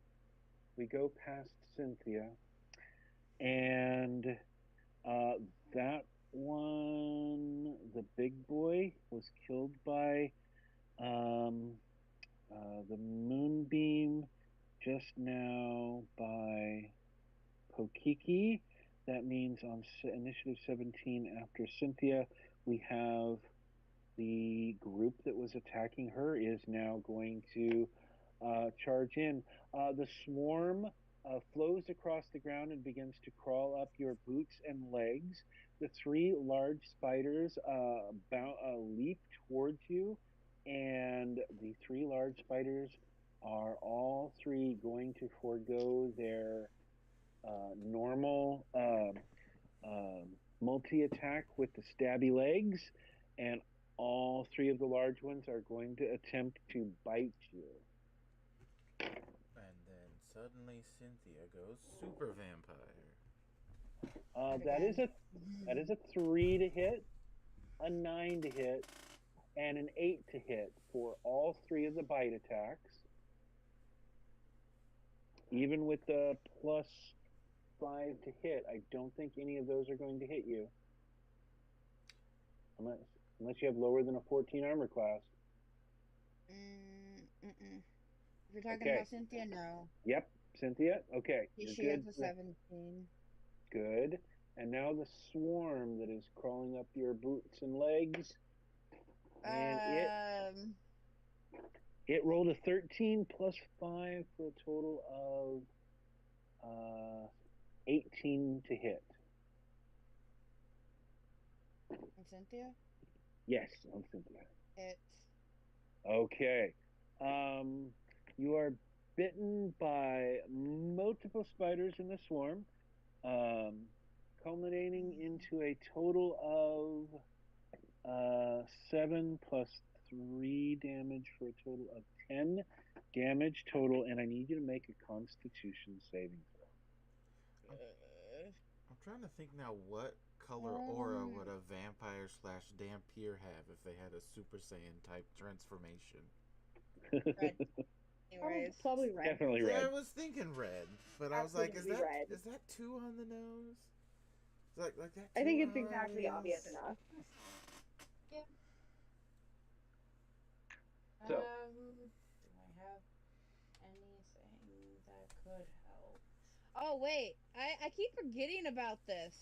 Yes. But they have disadvantage to hit me if they hadn't hit me since my last turn because of my cloak of displacement, which cancels out the advantage.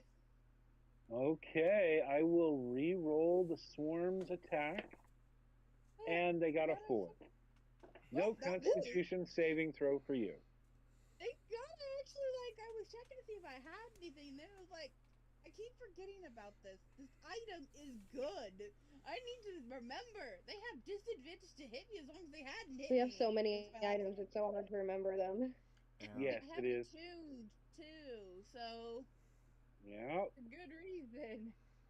I should have been rolling all of those attack rolls to web and restrain you with the disadvantage. I should have been rolling all of these attack rolls. Yeah, I forgot as well, so don't worry about it. Well, hey, here's the plus thing. I didn't roll with disadvantage. I rolled straight for their bites for the big guys because you were restrained. Does that make sense? So all of those should have been straight rolls anyway. Yeah. So that means you would have gotten bit by the swarm because the being restrained takes away your disadvantage against them to hit you because you can't move. So go ahead and roll that Constitution saving throw. They missed me, right? If you being restrained negates the disadvantage by giving them advantage, which they would have had, but I didn't. I just rolled straight. Negate. Yeah, but what was the first roll? First roll was enough to hit you, and I only rolled once. I didn't roll with advantage which they should have had because you were restrained. Yeah, that's why I was also looking for Yeah. anything that would freaking help me with my con save because I didn't roll very high. Okay, what did you roll? I really don't want to deal with that freaking thing. Mostly, I got an 11. Okay. 9 plus 2. All right. So you are poisoned. You are Yeah. going to I'm still gonna take. I'm still gonna just shatter them next turn. That's okay. All right. So we're going to roll 2d8 poison damage for you. That is a total of 7 points of poison damage. You now have the poison condition for 1 hour and disadvantage on all attack rolls and saving throws. And I need you to roll a d6 to see if you are contaminated and mutate. 1. You take 1 level of contamination and you have to roll on the mutation table. Oh boy. Not again. Not again. Yeah, I know. Okay. Let me pull up the mutation table. Wait, they're hitting me with like physical attacks, right? Yes. They're taking damage if they hit me. Because remember, I still have that mutation. Yes, you do. Roll damage for all. It was a D4. Okay, roll it. You can roll it once, or you can roll it for each one of these suckers, and there's 4 of them attacking you. Yeah. Let's see how it goes. Let's roll 1. 1. I literally rolled a 1. Okay. Would you like to roll? Okay, so we got 1 point of damage to this one. Roll a d4 again. 1. Okay, 1 point of damage to the next one. 4 for the third. Oh, nice. All right. Yep, that is a good amount of damage now. And the last one. And then 4 for the last. Hey. 1, 1, 4, 4. What the heck? Okay. Now, where are the mutation tables? No, that's runes. Anomalies. Mutations. Yay. Okay. Roll a d20. Oh, the D20. Anyway. 1. A nat 1. Oh, wow. Uh-oh. I don't know if that's anything good or bad. All That right. one's never good. Your tongue takes on a yellowish hue. You can now only speak in a gurgle. What?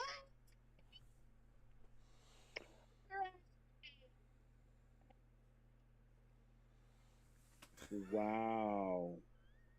Oh my god. Any spells with Oh, verbal components have gone right out the window.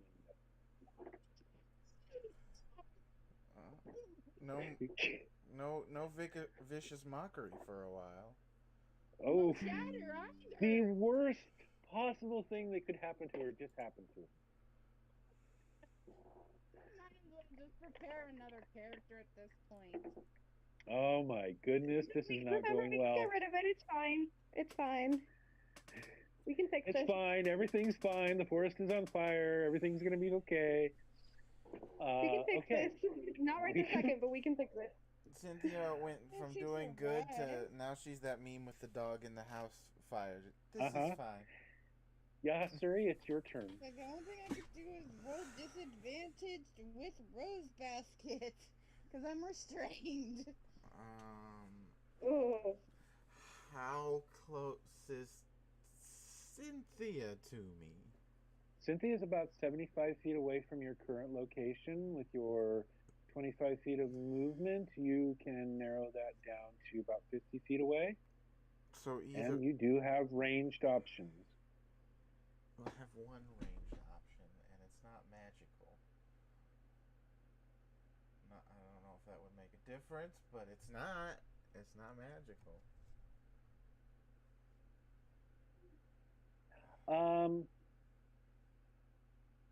Did you write down the arrows that Safeyu gave you earlier? Somewhere.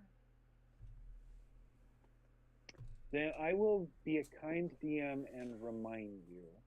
You have a quiver of 20 flame arrows. Elven make. +1 enchantment to hit. And each one does an additional 1d6 fire damage to whatever they impact. And Cynthia is wrapped up in flammable webs and cover being attacked physically by a swarm and 3 giant spiders.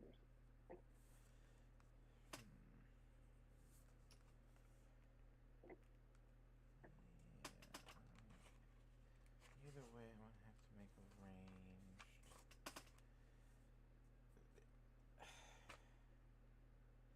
I'm gonna fly normal 20 feet over towards Cynthia, Okay. and I will use a flame arrow and shoot it at the spiders. Cause You have a +1 added to your normal proficiency modifier and dexterity bonus to hit with ranged weapons because of the enchantment of the arrows. so this goes back to a normal +5. Because of -1 because of my exhaustion -1 because of your exhaustion or my corruption. or your corruption. Okay. Because I'm a quick scan of the field because I was kind of always staring at Pokiki. Seems like she's got this. She's over there kicking ass. She don't need help right now. Yeah, I'm good. I got this. All right. Norm, do I hit Cynthia? Because that's a nat fucking 1. Ooh. Okay, roll damage. Son of a bitch.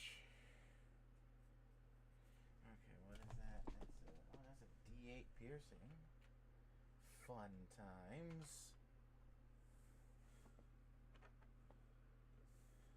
Oh, shit. Well, I guess technically the total would have been 6, but it's still a nat 1. Okay, you rolled 6 points of piercing damage. No, Is that correct? No, 4 plus 4 points of piercing damage plus your 5. modifiers. Yeah, plus 5, which is 9. Okay, 9 points of piercing damage. Yeah. 1d6 fire Oh, that's right. And the plus 1d4 because of the webs. Oh my god. I'm sorry. I'm just gonna roll a new character. That's a 5 on the D6 and a 1 on the D4. Okay, so that is a total of 6 fire damage. 6 fire, which means 15 points of damage total. Cynthia, how many hit points do you have left? 7. You have 7 hit points left. Okay. Yeah, I took 10 from that one attack, and then I had to take 2d8, which was total 7 damage, and then I just took 15 points. You are dropped to 0 hit points Oh no. Good joke. as Yahasure's arrow pierces into her. The flames ignite in a burst, and the webs wrapped around her ignite. I need, let me write down here. Hang on one second. The flames do the 6 points of damage to all of the large spiders and the swarm, which is Guys, I enough still to got the kill spiders. all 3 spiders and the swarm. I still got the spiders though. But Cynthia goes down with an arrow in her back.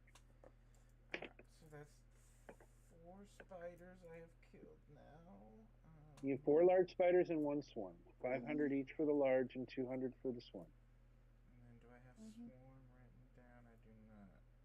You said how Alrighty. Much, you said how much for the swarm? 200 for the swarm, 500 for the large spider. Okay. That was Yahasuri's turn, correct? Well- Do you want to do anything else? Technically, I have extra attack. Nothing is living over there. Would you No. like to use your remaining attack and fire at the one remaining swarm near the ice wall protecting the rabbit folk lady? It's the only thing in range. Hold on. Let me be sure. And if you do so, are you going to use one of the enchanted flame arrows? By the way, there's only 19 left in that quiver. Maybe only 18 if you use another one right now. Hold on, because it's a long bow. I do have max range of 600. I could technically shoot towards Draxid and Sophia. Technically, yes. But I'm going to shoot at the closest one. You're going to shoot at the one around the ice wall? Look, Roll to hit. Yeah, here we go. Okay. Are you going to use a flame arrow or a regular? Flame arrow. Okay. Well, thank God this one wasn't a fucking nat 1, but that's still only an 8 total. An 8? Ah, that misses. Unfortunately, the arrow shatters on the ground and the enchantment breaks. It does not ignite and it does not catch anything on fire. All right. Mark off 2 arrows from the quiver of 20 enchanted arrows. Okay. We go from Yahasuri to, see, that one's dead. Draxon, it's your turn. Sorry for the long turnaround time. Ugh. All right, let's see. How many assholes are still standing, and how rough are they looking? Okay, there are 3 swarms crawling all over you and Sophia, and there is 3 large spiders that have all taken a significant. All of these things have taken a significant amount of damage, but only 1 swarm was killed by you. There's 3 swarms remaining and 3 large ones still attacking you two. Well, actually, wait. Before his turn, I should. How much XP for a knockdown Cynthia? I will PM the information to you later. Oh no. And technically, she has to fail 3 death saving throws first. I'm kidding.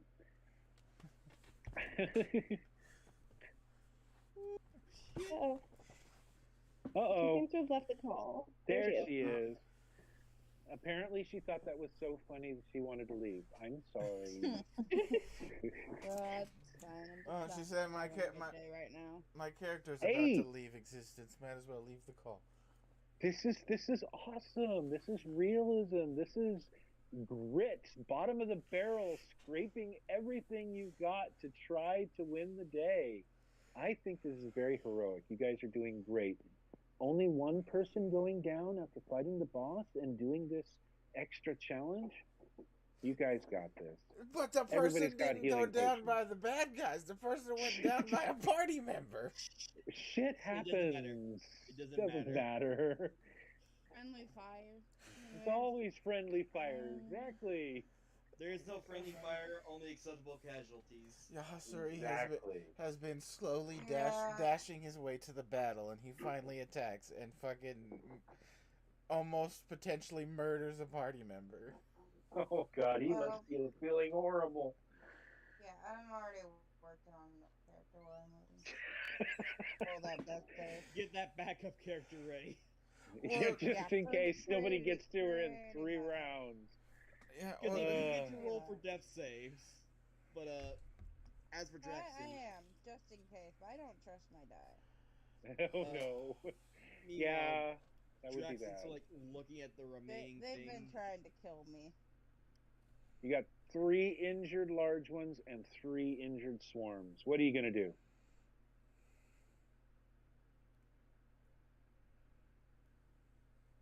Hello? Drax is sort of like looking at the 6 injured things in front of him, looking back over his shoulder. I don't even know if he could see Cynthia.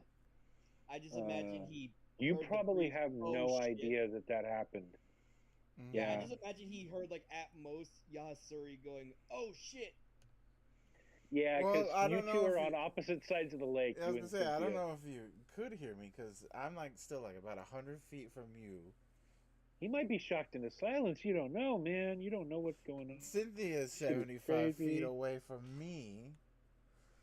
Yeah, and then there's Pokiki who is just Who's fucking him up. who's about 50 feet from me.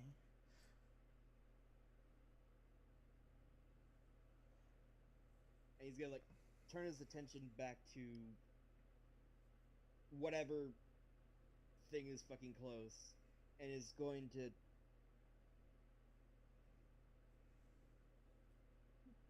I think the animal or speak with animals has worn off because it's only a minute. Okay. And these guys are all I think enraged and they want to rip your throat out. So He's gonna say to Sophia, might as well make this one for the books, okay. one for the sagas, and is gonna. I don't know how you want me to do this, but Okay. he's effectively gonna try and cleave his axe through as many things as possible with at least one strike. Okay. So here's the way the rule works as far as I know it and how I'm going to allow it. Roll to hit the first large spider in a row. For you're not going to be able to cleave through the spiders that are crawling all over you and Sophia. Those swarms you'll have to ignore. But the 3 giant spiders that are in front of you, roll to hit the first one. If you successfully do enough damage to kill it, I will allow you to roll to hit the next one in line. If you kill it, I will allow you to roll to hit the next one in line, and so on and so on. All right. So the first hit is gonna be a 24, which I assume hits. That hits. What's the minimum amount of damage that you can do? Because I'm raging, it would be 8, I believe. Let me... Okay, so I'm going to have you roll the dice then for that one.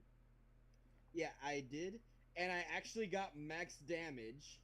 Okay. So it's gonna be 17. They're dead.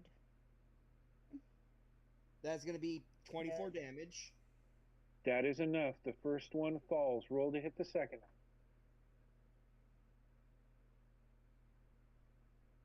Second attack is a 17. That hits. Yeah, their AC is pretty low. I think it's like 14, so. Alright. Yep. Not as much as the last one, but... The next 18 one took damage? more damage. 18? Definitely dead. Is what I rolled. Alright. Third one, roll to hit.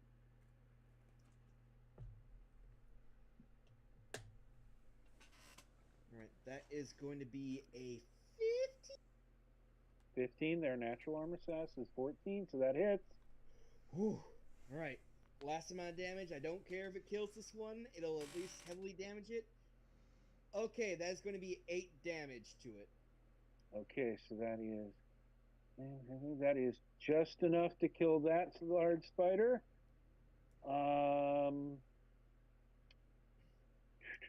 So yeah, that is your first attack. You can now use your second attack to try to damage one of the 3 swarms that are crawling all over you and Sophia. I'm going to damage whatever. We're going to try and attack whatever swarm looks like the weakest. They're all heavily damaged. I'm guessing a 27 hits. That definitely hits. And another 8 slashing damage. All right. That is enough to kill off one more of the swarm. So, yeah, you only have 2 swarms that are heavily damaged, crawling all over you and Sophia. So how many did he just kill?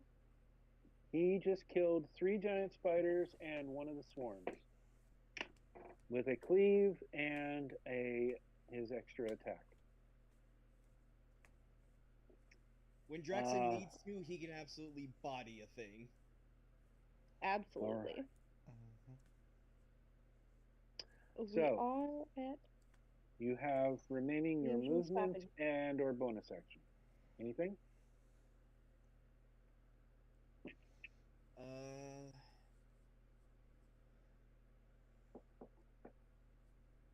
Unfortunately, the only thing I can do as a bonus action is rage.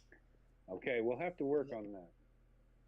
Yeah, as I level up, I think I'll get more options, or whenever I go into unarmed attacks, I could probably like do something as a bonus action then, but until then, it is just swing. Okay. I'll yeah. Okay. Just Unless take a couple levels of sorcerer, bonus action, quicken spell. I do have an idea of like a homebrewed bonus action for this specific moment, and I don't know if you'll allow it. Okay, hit me with your best shot. Let's see what you got. So the spiders are swarming all over us, Uh-huh. like all over our bodies, right? Yep. Body slam into the ground. Just squash as many as he can. So you're going to stop, drop, and roll, basically. And potentially. Without the roll, but yes. Basically just gonna jump and just slam his entire body into the ground to try and crush as many spiders as he can. Okay. Go ahead are and roll to hit.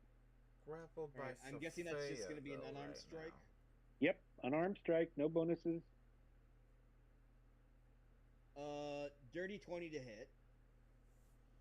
That is definitely a hit. Go ahead and roll damage based on your unarmed damage. Unfortunately, the only one that I actually have to roll for unarmed are my retractable claws, which do not incorporate into this. So it's just Nope. going to be a flat 5 bludgeoning damage.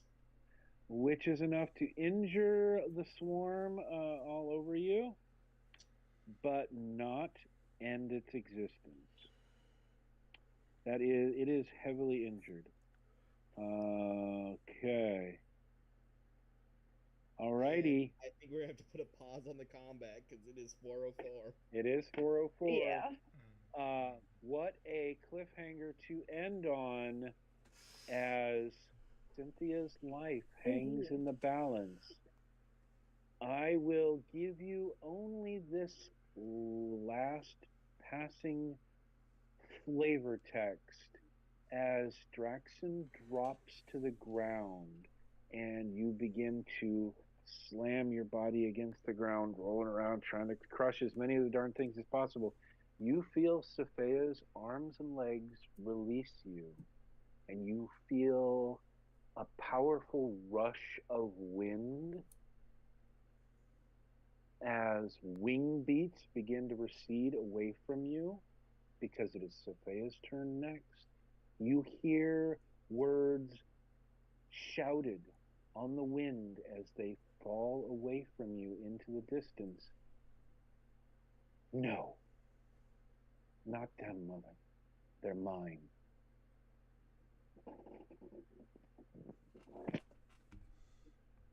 So what? All right. Alright, well, that could mean a multitude of things. Okay. Yeah. And yes, Draxon is the only one that heard that. You know, I'm down. I can't help. I can't hear a thing. Well, don't worry. When we come back, we got 3 death saving throws to roll. Unless you roll 2 natural ones, you're not going to be dead immediately. or Don't worry. I'm already thinking. got a chance, you'll be who fine. would replace Cynthia.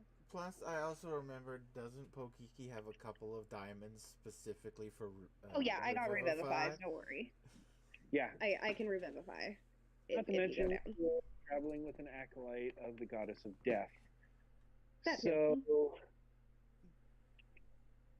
Unless something comes along the way and just immediately crushes Cynthia for double her max HP. you killed all the bad guys that could have ended her existence.